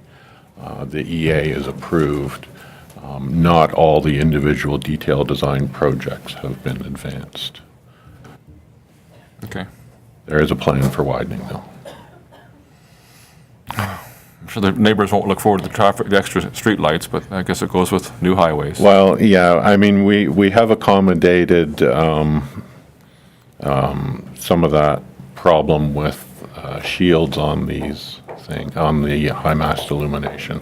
They seem to be effective, but there certainly will be an increase in light through there. Thank you. You're welcome. Councilor Goyda? Yes, thank you very much. I think you maybe already answered this question, but I just want to confirm the Wellington Road 32 bridge Yes. is being rehabilitated, Yes, but it's not being widened. that's right. Correct? And so if the next if there is more expansion, more widening, Yes. then down the road, that bridge would have to be replaced. It will be replaced. It can't in the accommodate next- any more lanes the way it That's is now. correct, yes. Okay. Yes. And can you just briefly touch on what is involved in the expansion of the commuter parking lot? Is it just making it bigger? or is Yes, it- exactly, yeah. So there's a widening to the east and west side. So it will, I think, basically double the number of spaces Ooh, that's big. in that spot. More so. Or runoff. Okay. Yes. Thanks. Thank you. Counselor Spillis. Just had a last question, I forgot to ask. The London County Road 34 is a emergency detour road in case something happens on the 401. So there's going to be increased traffic on that as a result of this widening. Do you see, are there any plans that the province is dealing with the county with respect to doing something about helping out with the road widths on 34? On 34, not that I'm aware of, no. No, there has been no discussion regarding. Okay, who would we approach that question to? I think initially through our corridor management section would be the place to start the discussion. I can give you a name and contact later if you wish. Thank you for your presentation. It's obvious to me that it's going to be 10 lanes in the very near future from Kitchener-Waterloo. Yes. Through Mill. I mean, the bridge work's done already, I think, in Campbellville area, and which is fine. It's going to happen. My question for you is west of the Kitchener area, some of the overpasses, they have an emergency release so that you can get the traffic off the highway. Yes. And that's the only place I've seen that so far. Is there any, plans for that in the Puslinch area? Because we have an accident on the 401. There's a lot of people stuck there for a very long time. Yeah. And then that 32 bridge might be a candidate because that's a county road, and they just, they can get off. True. There weren't any locations identified in the preliminary design. It's certainly something we could look at as far as the next phase of widening. I know the section west of Homer Watson where we have those emergency exits. There was a concern about response times because of the distance between interchanges in that area. So we elected to put an intermediate exit for, it's intended for emergency vehicles. I know it has been used at times to route traffic off if there's an incident. But We have the same response time issue heading east to Toronto, right? The next exit's Guelph line, yes. right? Anyways, it's just, so if we were to go forward, there would be another opportunity for us to. Definitely, yes, yes. I have no further questions. All right. Okay, moved by Councillor Goyda, seconded by Councillor Sapoulos. The council receives a presentation by Ministry of Transportation with respect to the Highway 401 widening. All in favor? Carried. Thank you. Thank you. Who's on the hook for this one? Tax is here. Yeah, pretty sure they are. All right, no. The other stand tech, that's right. I'll invite them down to the hot seat, please.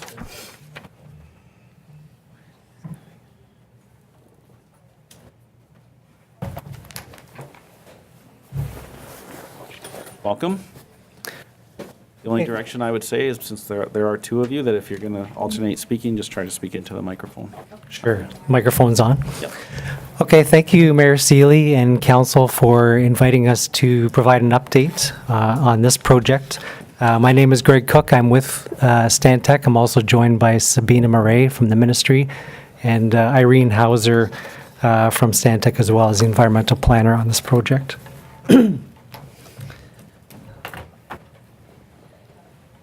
Wrong way. There we go. Okay, so we'll just quickly provide a recap of the project up to this point. So we're going to talk a little bit about the study purpose and the study area, but I'm going to skip over that pretty quickly and move down to the preferred sites and then to the next steps. So first of all, the study purpose, I mean, the main issue is that the Trafalgar truck inspection stations further east will be closed as part of the Highway 401 expansion.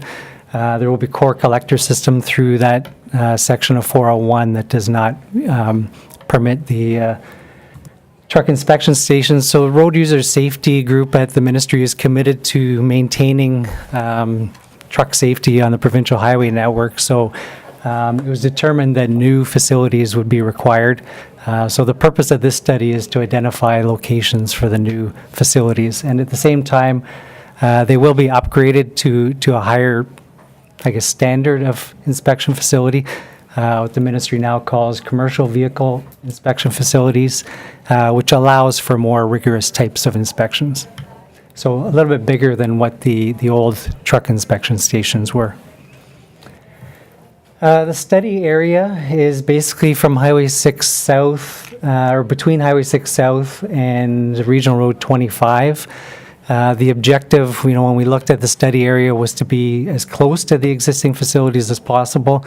But there are a lot of constraints east of Regional Road 25, including future Highway 401 expansion that are not compatible with truck inspection stations. And then west of Highway 6 South, there will be that connection as part of the Morrison bypass. So we focused in on the area between Highway 6 South and Regional Road 25 and initially identified 10 alternative sites in the study area. So 5 for westbound and 5 for eastbound. The study process, I won't spend much time here, but we are following the class environmental assessment process for provincial transportation facilities, so it's very similar to the municipal Class EA process. And this study takes us up to the end of the environmental assessment and preliminary design, and then at some point in the future, the ministry will undertake the detailed design phase. So just a quick recap. It was back in October 2017, we did a presentation to council. I guess it was the previous council. And that was following the first public information meeting that we had in September. And at that meeting, we presented, basically introduced the project, provided the background information, presented existing conditions, and obtained comments about the criteria for evaluating the alternatives, and we presented the alternative sites. Some of the comments that we received at that PIC were related to existing noise levels along the Highway 401, so not really related to this study. There was a preference for sites E1, W1, and W2, so the further the westerly alternatives.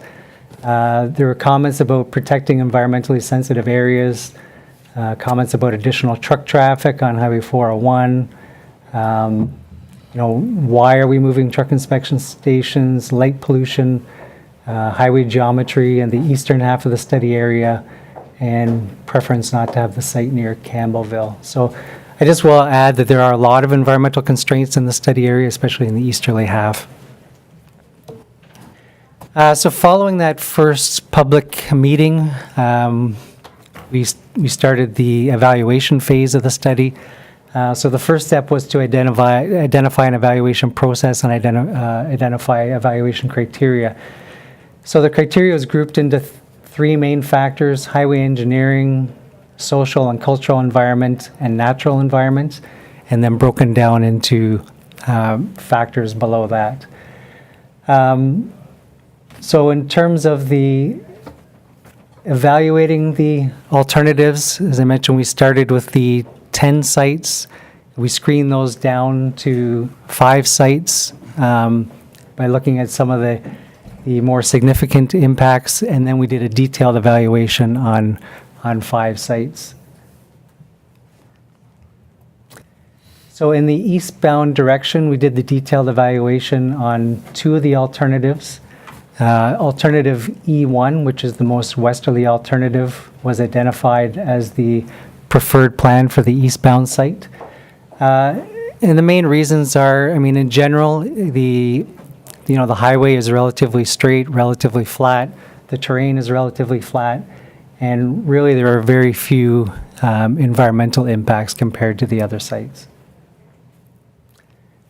Similar evaluation was completed for the westbound sites. In this case, we did a detailed evaluation on 3 alternatives. Again, W1, which is the most westerly site, was selected as the preferred plan, and for similar reasons to E1. So this is just a little, I guess, outline of the preferred sites.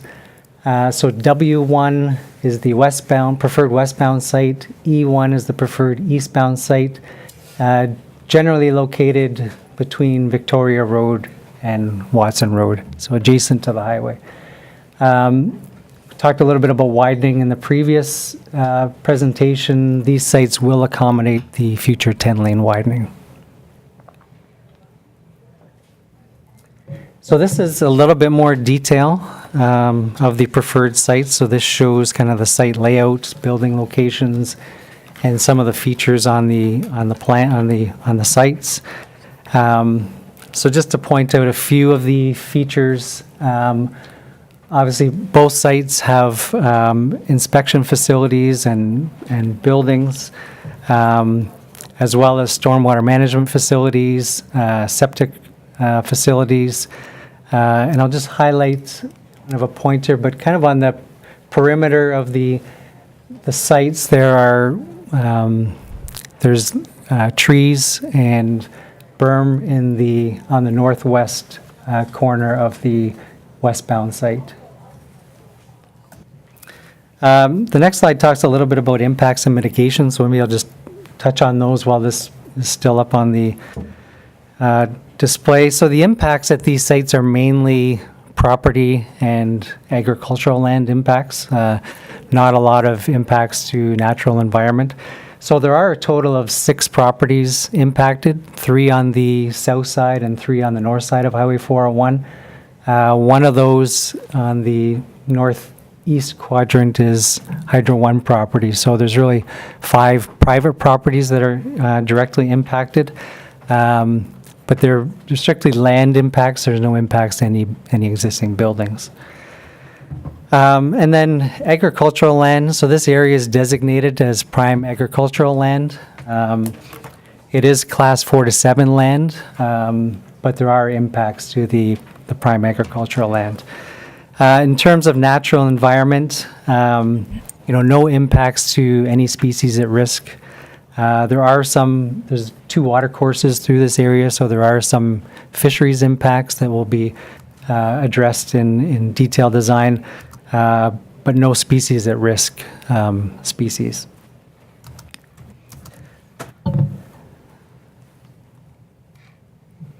We've covered off most of the points there. So just to note the last 2 bullets there, as the study moves into detailed design, there are still opportunities to modify the design somewhat to mitigate impacts and address any issues that come up during the detailed design phase.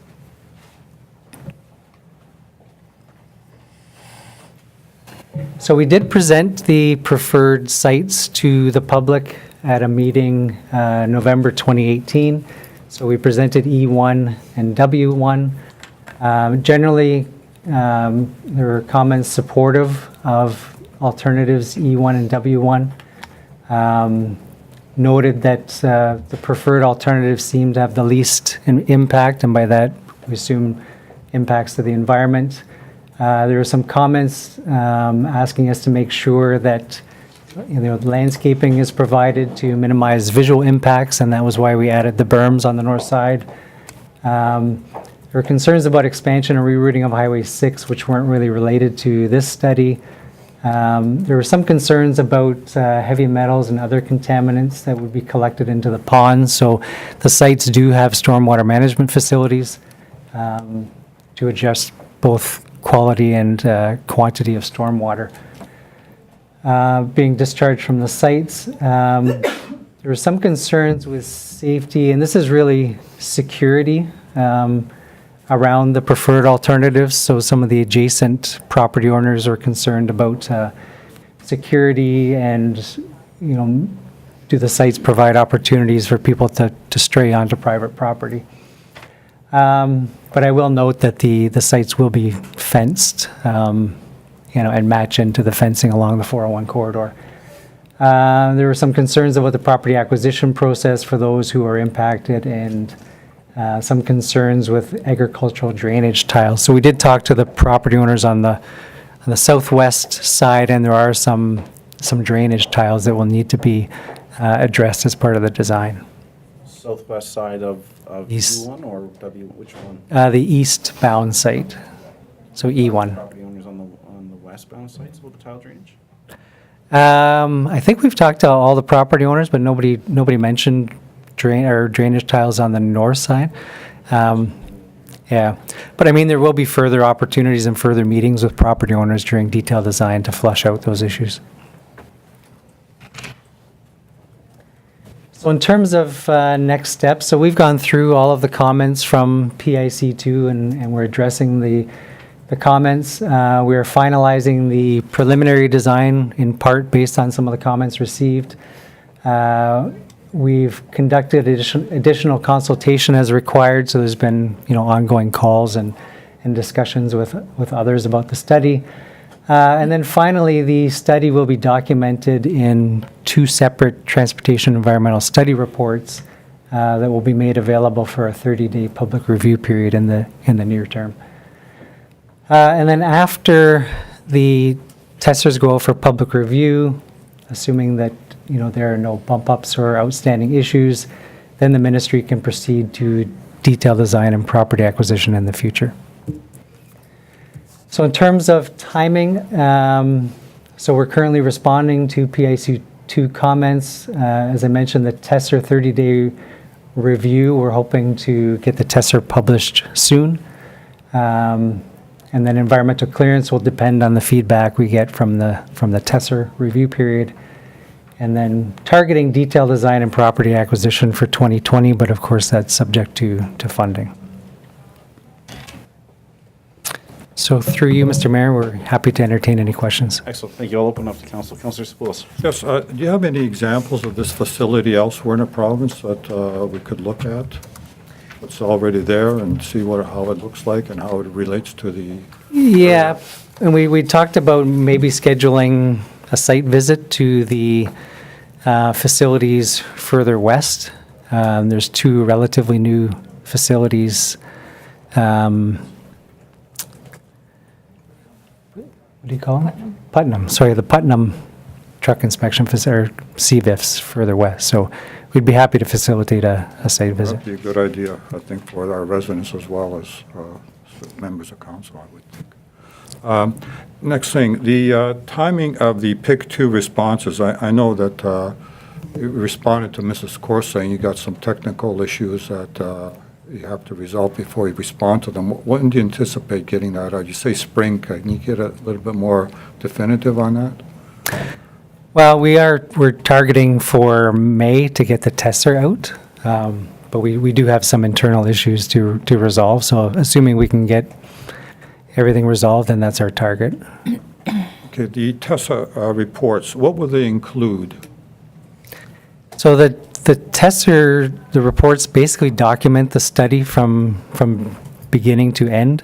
So they talk about, the existing conditions, existing environmental conditions, existing highway conditions, the alternative development phase and the evaluation of alternatives and the rationale for the selection of the preferred plans. And then there'll be a section on the preferred plans and the details of the plans and the impacts and mitigation. Okay, so when you say impacts and mitigation, would you be addressing things like the lighting, the noise, that nature, or is that too detailed? Depends on the issue. Some issues we can address now, some we have to defer to detailed design. But the tester actually packages up those outstanding issues and they become commitments carried forward to detailed design. Okay, next question, the westbound facility. Can you put it on the map? I'm just looking at it, and I was wondering if it could be shifted further east to minimize impacts to the people. I know you're tied up against the hydro right-of-way, but if you relocate the storage water pond to the other side, you would certainly move the facility further east, and you might mitigate some of the concerns of the nearby residents. I mean, I think if we were to move it, it would be very minor. We're kind of hemmed in by the, the bridges either side, so we have to get back to matching the existing highway between those two bridges, because there will be speed change lanes and ramps entering and exiting the highway, so we're really kind of shoehorned in there. There isn't a lot of opportunity to move it. 10, 20 meters? Yeah, again, we can look at it. I know we have looked at making minor impacts or minor shifts. Problem is you move it one way and, you create other issues as well. So certainly something that can be looked at, though. Two other questions. Is it after you complete your preliminary design, would you intend to meet with the area residents? Yes, there would be another public meeting during detailed design. There will be? Okay, great.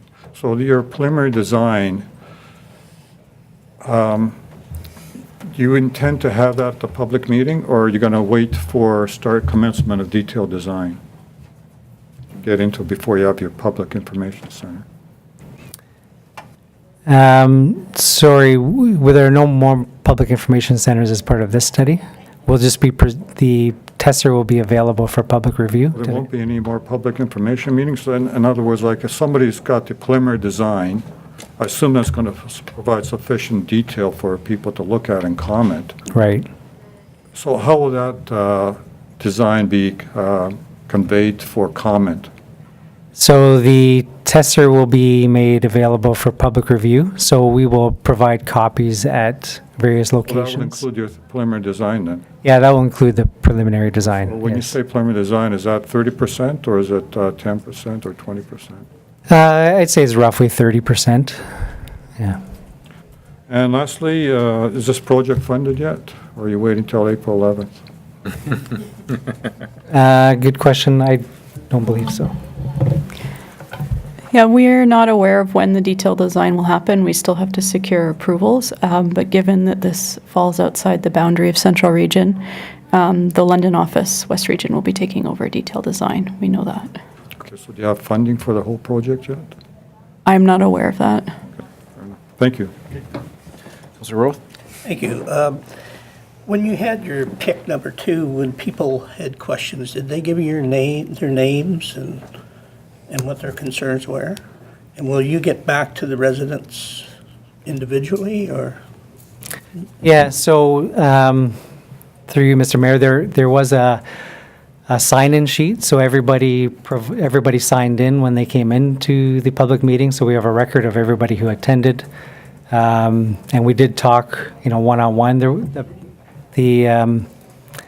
wasn't a big turnout. I'd say pick 2 was bigger turnout than pick 1, but we did, I think, talk to almost everybody individually one-on-one.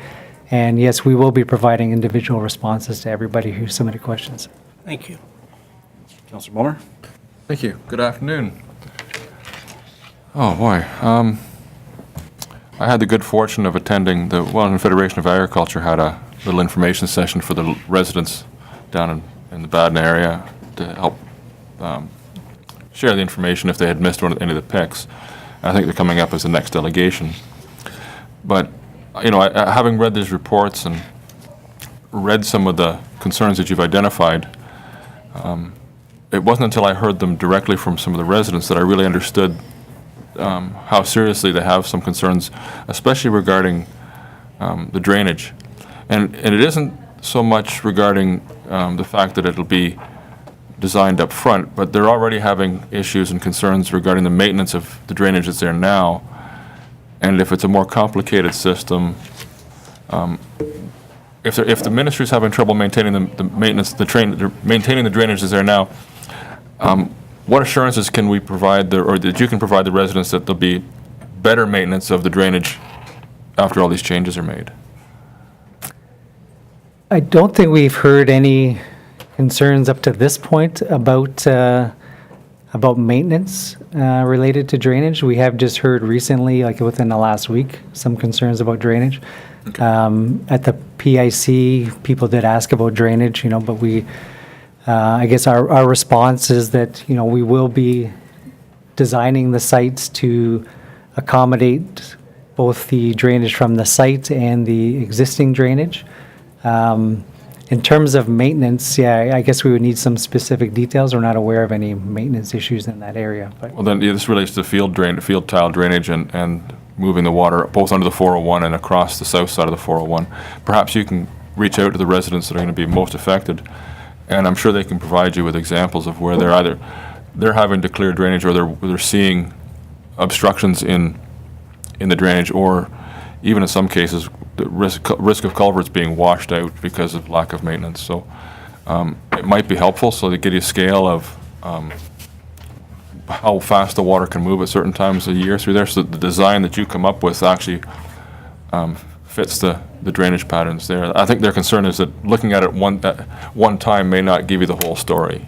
And so if you could make that as part of your preliminary design, reaching out to the farmers there and letting them show you the situation, that'd be great.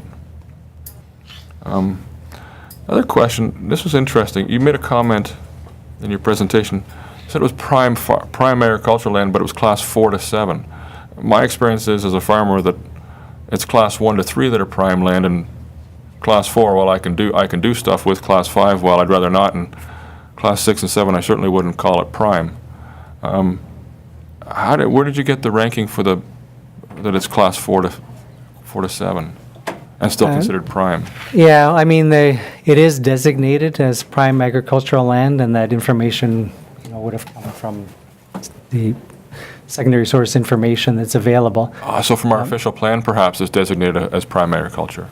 Yes, correct. Through the consultation with the province, through that process. Yeah, my understanding, that's not my area of expertise, but there are generally, class 1 to 3 is designated as prime agricultural land. However, there are, I think they use the term pockets of class 4 to 7 land. Yes. That are included depending on density of farms and activity in the area, so That that's makes my sense. understanding. That's more typical of the township, where you'll have pockets of others amongst the prime. An interesting question that came up that I couldn't answer from the landowners down there, especially the farmers, who are concerned that when it comes time for land acquisition, they might get the price to buy 4 or 5 acres of their 100 or 125 acres at an agricultural price. But they wouldn't be able to go out and buy an equivalent 5 acres to replace that productive capacity to make their farm whole again with the price of that land. Does the ministry ever, I recognize you're not the ministry, but is there ever a way of ensuring that when the land is acquired, the farmers are able to be made whole in terms of acreage again, or being the price is based on acquiring an equivalent number of acres of equivalent capacity, as opposed to just what 5 acres hacked off of 100 is worth? What the ministry does when they acquire property is we conduct appraisals of the land that looks at highest and best use. The property owner is also in a position where they can conduct their own appraisal and bring that to the table during negotiations. Okay.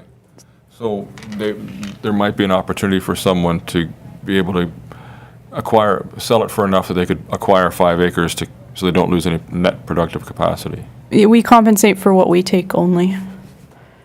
Not for them to buy an equivalent. No, that would be their responsibility to look after. And that's their concern, is that they wouldn't be able to buy 5 acres for what they'll get for the 5 acres that are taken. So. Noted. Okay. One of you, I guess, was the environmental. I got an environmental question. It was interesting to read that there were no species at risk in terms of birds found, meadowlarks, bobolinks, and the like. We're thick with them, so I was surprised you didn't find any. But then I thought, of course, if it's depending on the rotation at the time, what was the crop at the time that you were doing that study? Do you remember? To be honest, I'm not sure, and so in terms of the bird SAR, there is habitat, but no species were observed. But that doesn't mean that's the end of it. I mean, as the study moves into detailed design, because there is potential habitat and depending on the seasonality of the farming that, what stage they're at, the ministry will look at it again. There will be additional field investigations during detailed design to look for species in the field. And then there's a process, if there are species present, then there's a process to be followed. But yeah, at the time, there's habitat, but there was nothing observed. Well, it's going to be tough. I mean, I realize you need to build these things, and it's a difficult thing to deal with, but I'm glad it's going to be looked at again, because people are always marvel at the fact we've still got a bunch of them on our farm, and we try to manage our operation accordingly, but anyway, thank you very much. Okay, thank you. Councillor Goyda?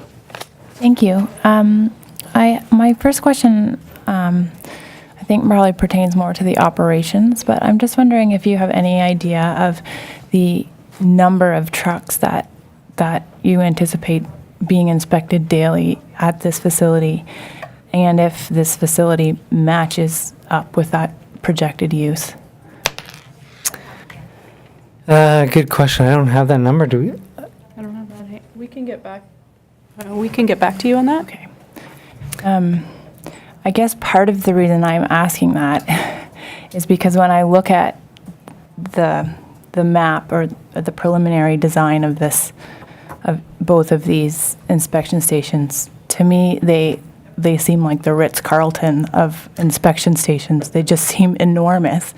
And I know, I think a big concern from the residents is these, and it also contributes to the size, is these 7 out-of-service lanes and the 23 staff and visitor parking spaces. And I think the concern, and I can see where they're coming from, is that this encourages the probability or the fear that this is going to become an overnight rest stop. And there's also it's being proposed to have these outdoor washrooms.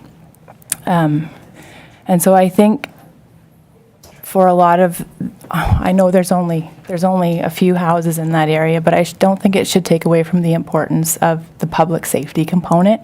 And I think to them, really, at the heart of it, that's the greatest concern. And I'm wondering, another thing to consider is it's rural, they're far away from any emergency services. If something were to happen there overnight with unsupervised and unsecured overnight parking, it's a long time before the police or the ambulance or the fire department can get to that site. And I think that's a valid fear. And I think putting a fence is not necessarily comforting to them that's going to stop that from happening. So I guess what my question is kind of a two-part question, is has the ministry considered not having the outdoor washrooms and not having these additional out-of-service lanes? Because to me, it would, first of all, make the facility smaller, make it cost less, and I think it would also alleviate a lot of this safety concern that they have. Is that something that has been discussed or thought of, or? Councillor Goyda, we did receive this concern as part of comments for the Public Information Centre, and we do take the health and safety of nearby residents very seriously. Perhaps I can give you some background on how the sites operate, which may give some information about that. So the sites are designed so that they won't have gates on either end, so the public could access them 24/7. We have to provide outdoor washrooms in case that a vehicle is deemed out of service. The driver has to wait there for an additional service truck to arrive, and the facility is not being operated by ministry staff. So they have to, for health and safety reasons, have a spot to use the washroom. That's not something that we are in a position to change. We will have security fence as well as security lighting, and there is going to be video surveillance on the site, as is on other existing stations. This station itself is located in close proximity to existing en route facilities, which do provide overnight parking, restaurants, and washroom facilities. So the likelihood of someone choosing to use this site to stop, given that there's a nearby en route station that has direct access to and from 401, is fairly low. You say you don't gate them, but why wouldn't they be gated? Because in an emergency, it is a safe spot for someone to pull over and stop, and there may be trucks there that are kept out of service when ministry staff are not there inspecting them, waiting for tow truck to arrive and other rides to arrive. So the vehicle can be pulled somewhere else to be serviced. So would this particular layout, is this what is being considered the new standard of an inspection Correct. station? Okay. Okay. That's all I had. Thank you. Thank you. All right, thank you for your presentation. I think you're realizing that drainage is an issue. And when I went as a delegate to the minister, I did bring up drainage as an issue. And I may not have articulated it that it was the westbound lanes, because it sounds from your report that you contacted the residents for the eastbound lanes. And one of those residents is here, and I think the next delegation, it shows the amount of drainage coming through that property. I also, when speaking with staff as the delegate, I mentioned that it was very important to the residents of the westbound W1 preferred that they have a site visit, and it was my belief the minister turned to his staff and instructed that it happen. To this date, I don't believe that has. I would really appreciate if, and I didn't expect the minister himself to go out, just to clarify, but I would, expect some staff to go out and just see the property, which I did with the farmer. It is quite low, and the tile drainage all flows directly under where this is proposed. So, I mean, it's not without your ability to facilitate that drainage. But I do ask you to stay for the next delegation, and you will see some of the drainage. The other big concern is that the residents is the lighting, the light pollution per se. And, one of our councillors here grew up near the old McDonald's service station where the en route is. And I think the terminology was it was a small city all of the time. So that's a concern. I see that you're taking into consideration the noise that would affect the Campbellville residents. Well, I don't see why the noise of the Campbellville residents trumps the light pollution of our residents. So I'd really like to see some proactive measures in reducing that. Councillor Goyda brought up a good point about the emergency services. I'm not sure if you're aware, but if there is an incident there, they're coming from Milton. Right? So it's not that Puslinch, even though we're the closest, we would have to go all the way to Guelph Line, turn around and come back to service the westbound one. So I don't know if there's, anyways, that's something that'll be into consideration with these truck fires, they happen.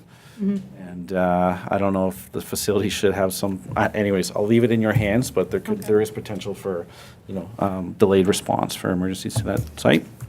And I'll leave it at that. But again, I just want to reiterate that I really appreciate if you could reach out to the residents that are affected by this. Oh, I do have one other comment. On the study area, and I don't know why this is bugging me, but it is, shows the recommended sites. I think the labeling is backwards. So E1 should be W1. Nina, could you pull that up? Oh, no, too late. Oh, okay, so. Oh, now we've been using that for the whole study. I know. So unless I'm reading it wrong, so if you're looking at it, E1 is on the north side of the 401, and that should be West 1 because that's the direction of the traffic. This page here. If you could look into it, unless I'm misinterpreting it, but to me those are labeled backwards. I think you're right. So when I reference, in your further slides, I'm a simple man, so sometimes it gets me a little confused. I'd just like to see that corrected. That way I know that I'm looking at. And have you had any complaints or contact from the E1, the true E1 landowners? I've received no emails, complaints whatsoever from like I said, E1 residents that are affected by this. Have you at all? I know I personally spoke to 2 of the 3 owners on the south side. And no real Well, that's issues good other news. than the drainage tile concerns. Right. Okay. Well, that's excellent news. It's just I hadn't received much, so I just wanted to make sure that they know what's going on. And okay. Well, thank you again. And again, I hope you'll just stay for this quick next Sure, yeah. delegation, just see this video, and think Sabina has I have to go. but I will stay. All right, thank you. Moved by Councillor Spillis, seconded by Councillor Gordon. The council receives a presentation by Stantec with respect to the Halton North Commercial Vehicle Inspection Facilities. All in favor? Okay, thank you. I will invite our next delegation down. Oh, wait, what do we have here? Yep, that's it. Mr. Knapp, I believe.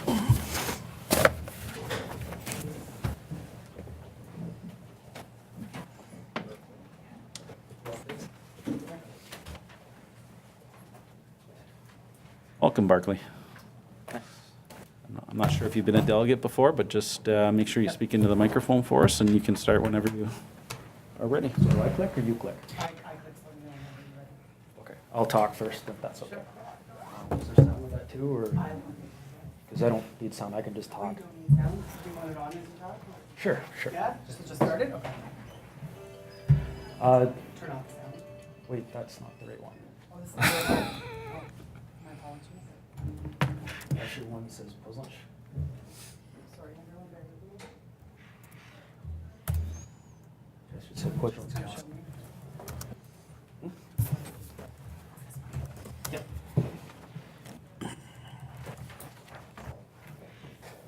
Doesn't count for my time, does it? No. Thank you, council and staff. Thank you for letting me have the opportunity to speak to you this afternoon. Pull that microphone over a little bit, please.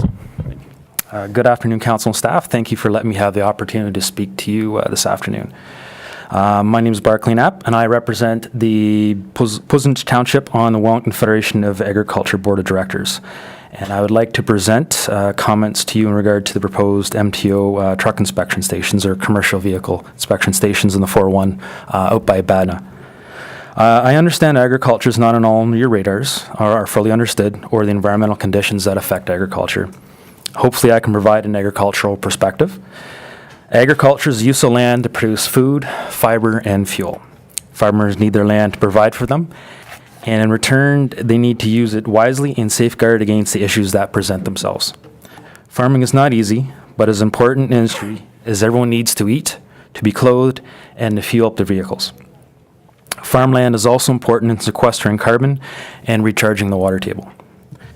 Agriculture has become the #1 industry in Ontario, with 12.97 billion total farm cash receipts in 2016, and accounting for 11.5% of the jobs in provinces in 2017. In Welton County, we have over 1,300 farm businesses. Welton Federation of Agriculture is the largest farm organization in the county, and we act as a consolidated voice for agriculture. We have discussed the topic of the proposed building of the two new MTO commercial inspection stations at our meetings at length, and would like to present to you our concerns for the potential repercussions that would greatly affect the Baden area farms and farm businesses that operate them. Our first concern is the loss of farmland, any farmland. Once farmland is taken away, it doesn't come back. The world population is getting bigger, and so is the demand for agricultural products. Our second concern is water. In Pleasant, we have a lot of water. Some sit still and is great for pond hockey mosquitoes. Some flows above ground, and a lot of it flows underground. Too much water presents a hazard and difficulties for agricultural production. Streams, field tiles, and drainage ditches help with moving this water away to provide more workable ground. Poor drainage results in the loss of farmland. There was a lot of land in eastern Pleasant that was cleared and farmed by the settlers in the 1800s and used into the 1900s that no longer can be farmed due to poor drainage. We understand the MTO needs to move the current truck or commercial vehicle inspection stations. WFA have concerns about proposed preferred sites, both eastbound and westbound. We are not against them being relocated in the county. We understand they're needed. The two proposed sites are situated on active farmland, marsh, and flowing waterways. The waterways come from the Badna Swamp, Loch Buoy, and other farm fields. Proposed sites have a lot of water moving through them, especially in springtime. With the change of water flow through this area by the proposed construction project, there's a lot of unknowns. We feel that potential for water to be affected by the changes could possibly take more farmland out of production due to standing water. The current 3 culverts have difficulty during high water quantity periods to move under the 401. This is partly due to clogging the culverts, but also the fact that certain times like spring, there's a large amount of water that is moving. After speaking with some of the potentially affected farm owners, looking at different maps, walking the land, and videoing the water flow, I have come to understand that this is also an environmental issue. Our third concern is fairness. No farm owner or landowner would be allowed to build in a floodplain or in a water hazard area. I understand that some council members did visit one or two of the potentially affected farms and were not able to see how the water flowed due to the conditions on those days. I would like to show you some of the videos I took on March 15th that shows snow melting and rain on two of the potentially affected farms. I have drawn out the waterways, field tiling, culverts with the outline proposed sites the best I can on a Google satellite video. It's not engineering drawings. And I've also, when I walked along it, I have used the proposed design from the public information meeting just to show where I am in relation to where I was walking and seeing the water.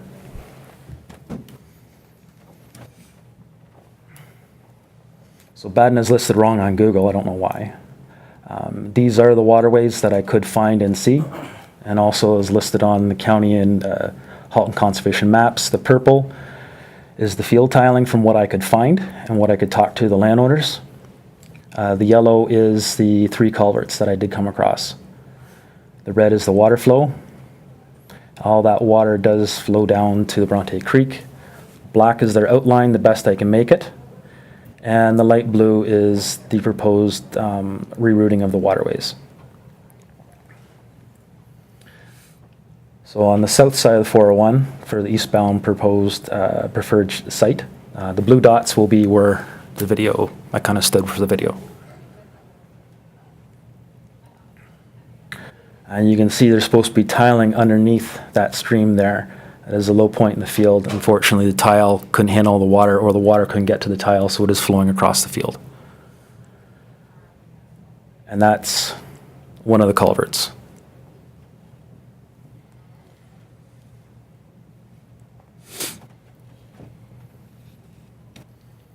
You can see, you can barely see the top of the culvert, just from the water exiting.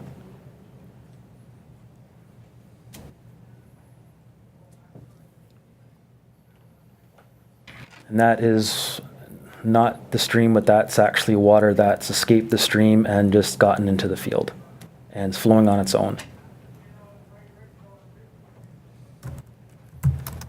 So the biggest culvert, the one that pretty much comes near the border, I'm told it's 4 foot by 4 foot culvert, and you can see the water's backed up. It's going back over the culvert, to the top of it.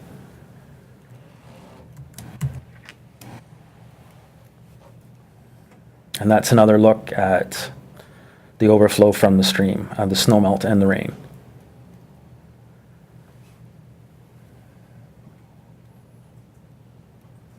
And on the north side of the proposed westbound site,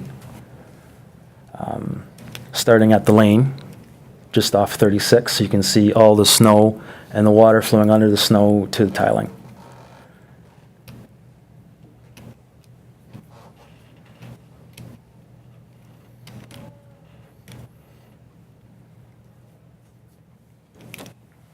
And the water from the front fields do meet up with a pond that handles the spring overflow, because there is a spring through those wooded areas.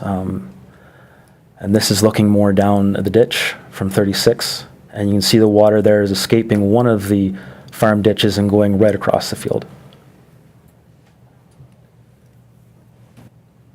Is that not working?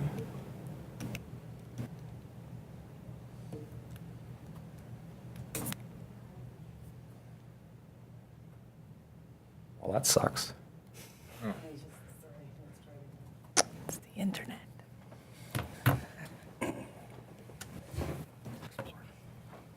I did play it twice today to get the time right because I didn't want to go over. I would have gave you extra time, Barkley. Oh.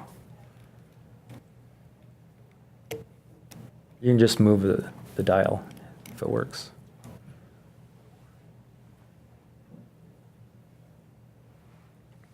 Remember flashcards? Here's a picture of this, picture of that. Okay. Well, then okay, there we go. Yes, that's water escaping through the field. Just, it can't manage the ditch going through the farm.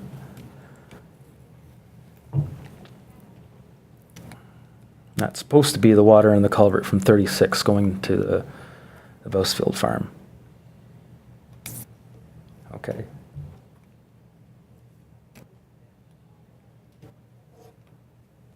I'm sorry, it's not working.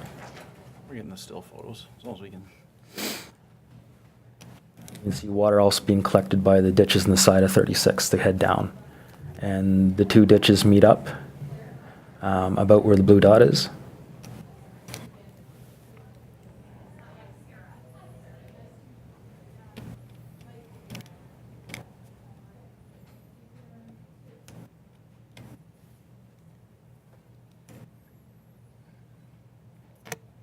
And the more and more you get along the ditch, the more the water seems to speed up.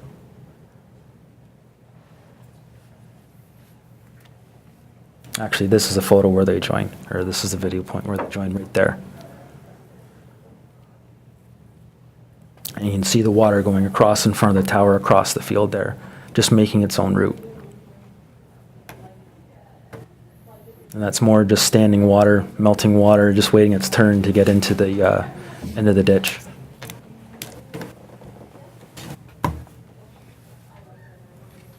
That's more water coming off the field.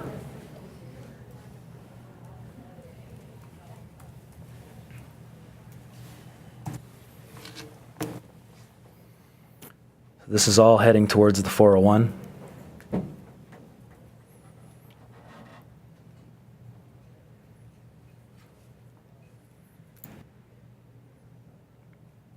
And you can see there is some water built up. It can't get all the way through the tile at once, or sorry, the culvert at once.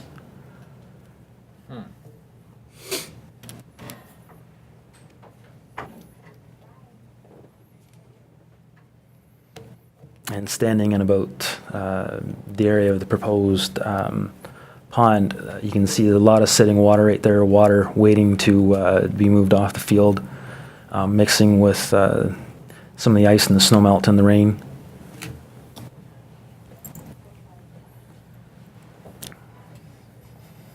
And of course, a lot of this in this area right here leads out to a exit for the drainage tiling. And it takes a little hop there to the smaller culvert. So we do have some concerns, and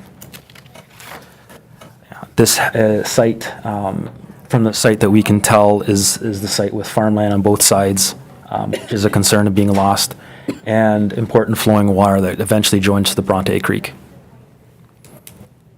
So I think that's my 10 minutes. I hope I didn't go over.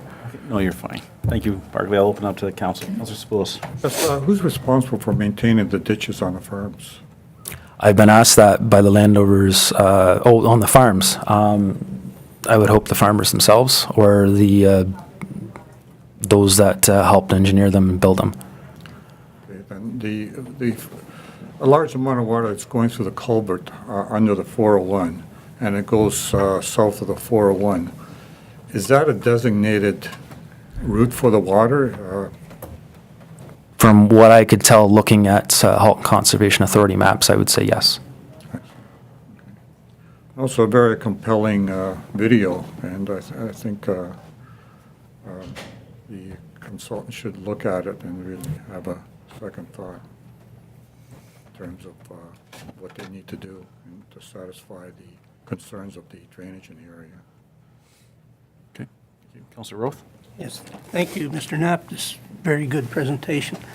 I share your concerns, and hopefully there should be some dialogue between yourself and your video and the consultants. And would Halton Conservation be able to offer any help in this situation? This level is a little new to me, so I'm still trying to understand the process and educate myself. I had to wait till the rainfall on the 15th to really understand it. I'm hoping to reach out to Halton Conservation Authority to understand more, especially their mappings. And I was able to talk to Stantec yesterday, so we've started that. I think, you know, you have some really legitimate concerns, and hopefully they're addressed. If it means bigger culverts under the 401, then that's what it has to be. But, you know, we certainly hope that they deal in good faith and look after this, that there isn't a problem. So we're behind you 100%, and I appreciate the work you've done. Thank you. Councilor Bulmer? Thank you. Good afternoon, and thank you for your presentation. I just want to make sure I clarify something here, that a couple of things. I'm going to guess this was the day that we had water over Watson Road, which might have been one of the worst melts and rain combinations with frost on the ground we've had in a long time. Not to excuse the pictures, but just to put it in context, it was a pretty extraordinary day. Would that be about right, that timing? We had that. I've heard from different things from landowners that this is, you know, typical, and this is atypical. So, but my original thought was to try to capture what would look like for a potential 50-year flood. Right, okay. I can't say, having not been on this farm a lot in that time frame, because who wants to walk out in the mud? That this is typical from my vision. Right. I can't say that. So, but at the same time, you're not trying to suggest that the MTO was responsible for, or the maintenance of the MTO drainage that exists now is responsible for the overland flow of water that's overwhelming the farm ditches right now. I can't say that for sure. From all I can say is what I've been told is that it's changed over time. Without going into it myself with a flashlight, I wouldn't know. Okay, understood. Because I guess it could be considered related. If it can't get away, if it can't get under the 401, it backs up all the way to the ditches and runs over land on the fields. That is a possibility. Yeah, okay. Did you happen to have one of the discussions when you had your presentation, you had your little open house at Badna, there was a concern, what really struck home to me was the concern, and I don't know if you had it in your pictures here, of water actually running over the top of a culvert. There was so much water where it was overwhelming the culvert and still flowing and undermining the road. Yes, the 4x4 cement one, which I think was probably, the walls were about 4 to 6 inches thick. The water just going down between the Laws and the Weavers, I think it was just, it couldn't go down far enough. It was into the field, but it was sort of backed up like a bottleneck, so it was coming back up over the top of the edge of the culvert. It just couldn't get out fast enough. So it was actually It was in the flowing on south the side. outside of the culvert, on the Yes, exit side. Yes. The pressure was still flowing, allowing the flow come through, but eventually it was just ponding right there. There wasn't enough place for it to go. Oh, I see, okay. All right.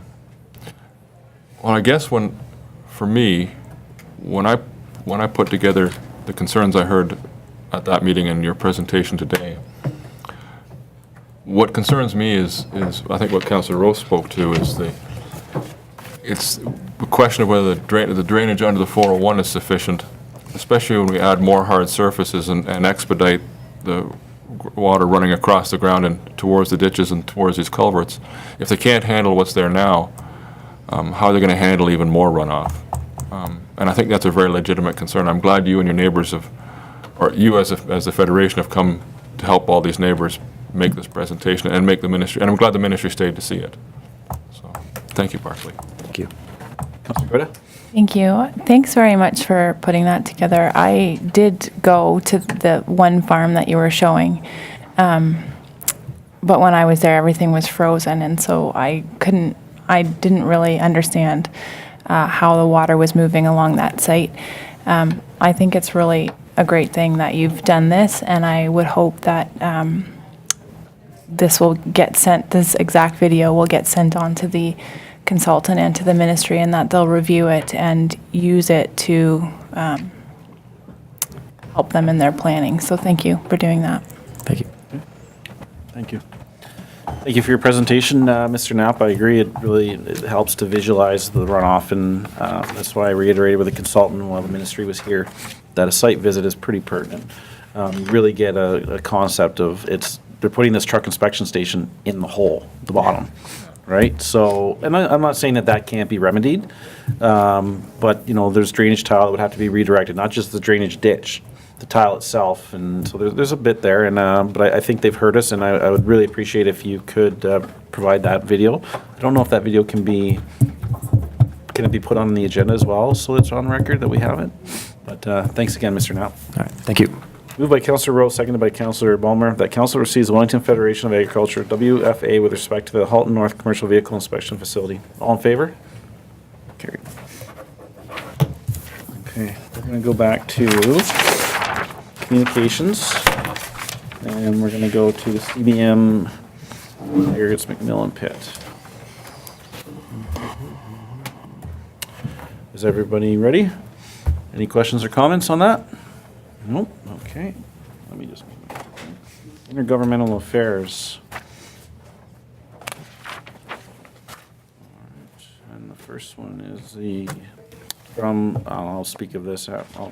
This is the response to our letter. Maybe I'll speak to it first. You might.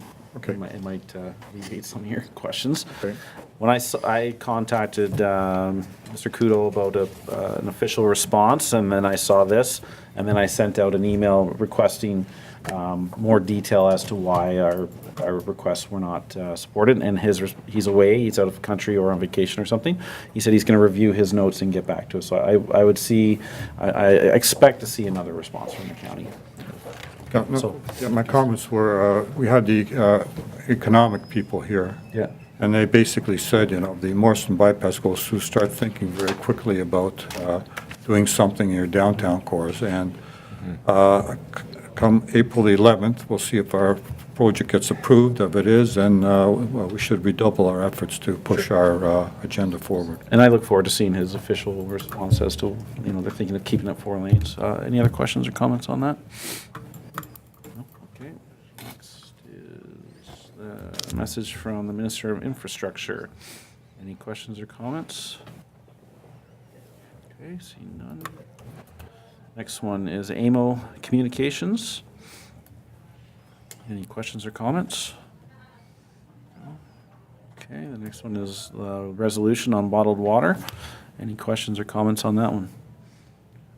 I would make a comment that they have an issue with single-use plastic, and I think they're alleviating, or they're implying that water bottles are single-use. That's contrary to the fact. They are recyclable, and they have many forms of life. All right, next one is the Kingsville, Ontario correspondence. Any questions or comments? MPF funding from South Frontenac. Any questions or comments? All right. The next one is the Ontario Public Works Association. Any questions or comments? No. Yeah, is that sorry. That's Sorry, Public Councillor Works Palmer? Week? Pardon me? We're talking about the Public Works Yes. Week? I don't know what value proclamations have, but I certainly know the value our Public Works Department has, especially after a winter like this. And it made me, I was thinking about how many times we see, maybe a rescue truck or a fire truck in a parade, and the public gets to see those vehicles.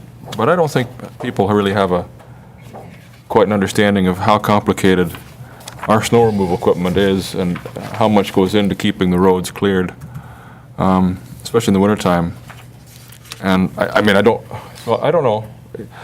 I don't know how we can make people more aware of that, because I think it's important when you see how much those pieces of equipment have evolved just in the time I've been here, to include even real-time road temperature sensors and everything, so they know when and where to apply the salt. There's a lot that goes into these trucks, these equipment, and what these guys do.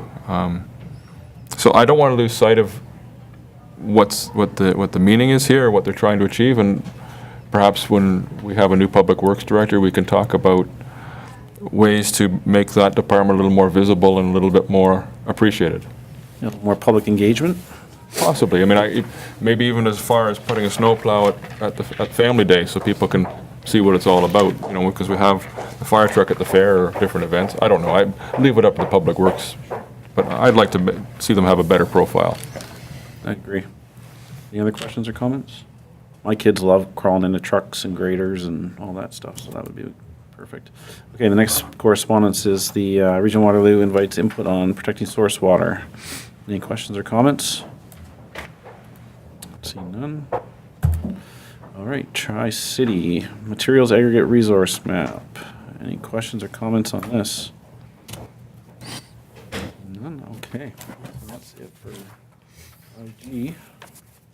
Moved by Councillor Goyda, seconded by Councillor Spoulos, that the intergovernmental affairs correspondence items listed on the council agenda for the April 3rd, 2019 council meeting be received. All in favor? Carried.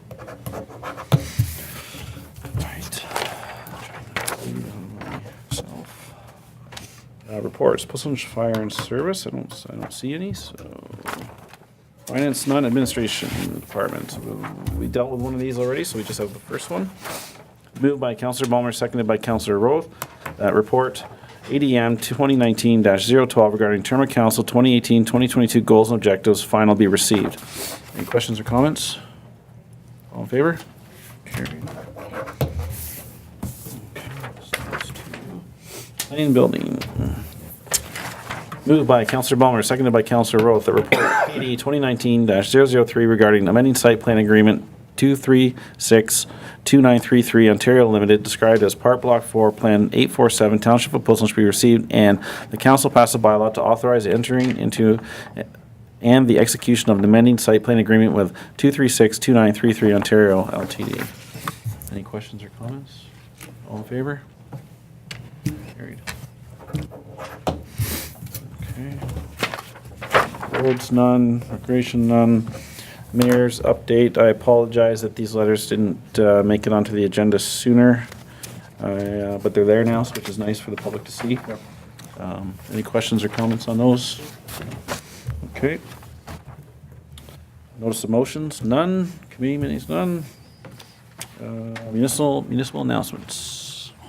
Councillor Spoulos? I attended the source water protection meeting in Grand River Conservation Authority, and as Kyle Davis mentioned, there was 4 people there, and one of them was Mr. Will type of thing. His property is actually one of the red area type of thing, so he was there at length talking to Emily. The second thing is Green Legacy Tree Days. I saw the posting on the website, looks good, making use of our logo type of thing. It's great news. Crime Stoppers did get back to me, so they're unable to come to the event due to the lack of resources. I understand that they are doing something at the Home Hardware store same day on Courtright. So it's just south of Courtright on Gordon Avenue. And lastly, April 27th, all volunteers will be appreciated to come and help with the trees. April 27th? Yep. Okay. Okay. Any unfinished business? Maybe other people have things they'd like to talk. Oh, well, I looked around, and he was the only one at first. Any other municipal announcements? I thought I'd give Councillor Roth a chance there. Yes, as I mentioned earlier, on Saturday, March 23rd, I had a chance to attend the presentation put on by the Wellington Federation of Agriculture in Badna. It was fairly well attended. More than just the affected landowners attended.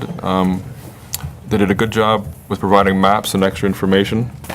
And as I said before, I'm glad the ministry was here to hear the presentation. That's where, I think the Wellington Federation of Agriculture helped shape their presentation today by what they received from the affected landowners that day. So that was good work.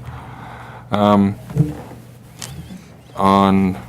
let's see, Tuesday, March 26th, I managed to attend the Wellington Farm and Home Safety meeting up in Alma. Things went well. They were all put. The next 2 days was the Drayton Farm Show, where they were going to have a booth. And coming up in April, and again, unfortunately, some of these events are farther away. There's going to be an ATV safety workshop up in the Drayton area as well. Interestingly enough, one of the pieces that was discussed that we aren't dealing with here, it does come up here periodically, but the northern part of the county is still wrestling with passing an ATV bylaw to permit ATVs on the road in the north part of the county. I know we discussed this here last term, I think, briefly, and but I don't think the OPP feels it would be a good idea to have that passed for the southern part of the county. So that's something they're looking at and participating in. Wednesday, March 27th, I joined Councillor Spoulos over at the GRCA with Source Water Protection meeting. It was always a good opportunity to meet with the representatives from the region of Waterloo as well, and to see how they interact and answer questions from our residents. It's remarkable how patient and informative they are, so that was good to see. As you said, Mr. Will had lots of questions, and I think he may not have liked all the answers, but he certainly got a lot of time with the staff there. Thursday, March 28th was the Clare Maltby secondary plan presentation at the City of Guelph. Very thorough presentation. What was interesting there is they started with a presentation from a citizens group. It didn't start with staff presentations. It was introduced by the CAO. Staff introduced it, but the first presenter was the Save the Moraine or Save Our Moraines or something, Love the Moraines organization that spoke on how they worked with staff and with the consultants through the process. And that was an interesting thing to see as part of a public presentation. Dave Belanger from the City Water Department gave a very good presentation on where their water comes from. It was good to see that the city is starting to see that information too, that it's they're almost entirely dependent on recharge from the northeast of the city, so out Rockwood Erin Way. As he explained, where the Aquitard runs out near Eden Mills, out to the side of Eden Mills, it's where their deep production aquifer then is in connection with the shallow overburden groundwater, and so that's why they're so dependent on recharge out there. They explained that there's almost nothing that they get from the south end of the Clare Maltby area that's in the Mill Creek watershed in terms of recharge for their wells, because we're all down, as he explained, pretty much everything south of their wells is downstream of their wells. So everything southwest is downstream of their wells, everything northeast is upstream of their wells. So that was interesting information to hear. It became clear, as much as I've read a lot of these reports we've been getting, it became clear when I think it was Ron Schellenberger, the environmental consultant working for the city, was describing stormwater management and retaining as many of all the kettle depressions, and almost, I think it's 45% of the natural heritage area is going to be preserved. And they're going to try and infiltrate all of the stormwater into the existing kettle depressions.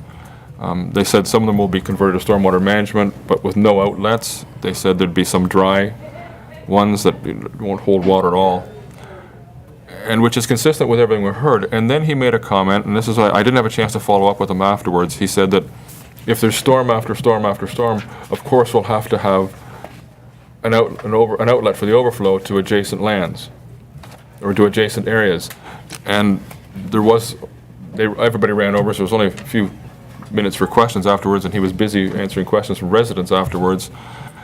But I'd like to follow up on that, because our understanding to date is that there will be no overland outflow. Right, it'll be contained. Yeah. And I understand the challenges they're facing, because they're going to have to infiltrate more water faster because of all the paved surfaces. It'll be the same amount of water, but they're going to have to infiltrate it faster.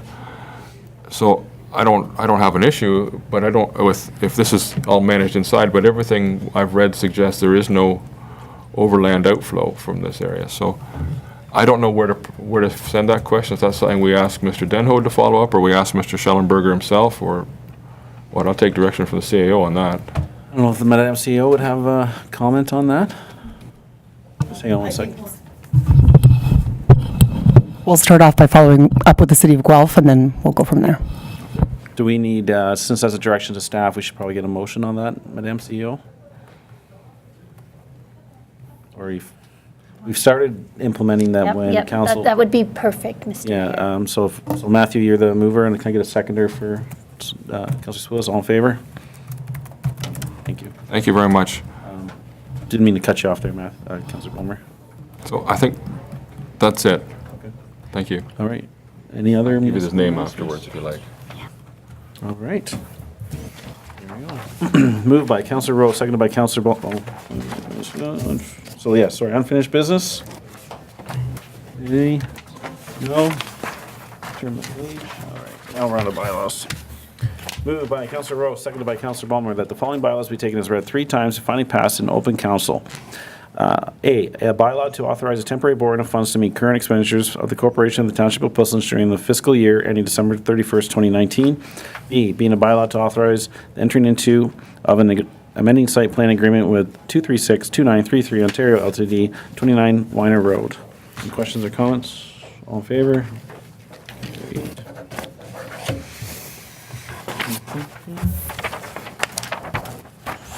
Moved by Councillor Ballmer, seconded by Councillor Roth, that the following bylaw be taken as read 3 times and finally passed in open council. Bylaw 023 being a bylaw to confirm the proceedings of council for the Corporation of the Township of Puslinch at its meeting held on the 3rd day of April 2019. All in favor? Carried. So you can't adjourn until you're done your tour? Oh, really? Yeah, but that's fine. Like, you can do that there, and I will let, Who's acting who's going? mayor? Councillor Roth, are you still your acting mayor? You may have to do the adjournment ones. Are they Just all over returning there. here? No, Just over there? yeah. Okay, so just give me the piece of paper. Yeah, no, well, one you're of us coming will too? be there. Well, one of us have to. Okay, Get fair enough. time and a half, because it's off-site. So, and also, I have to carry my I will laptop let as I them know go. then that you should arrive shortly. Please. Is that okay? Great. Okay, thank you.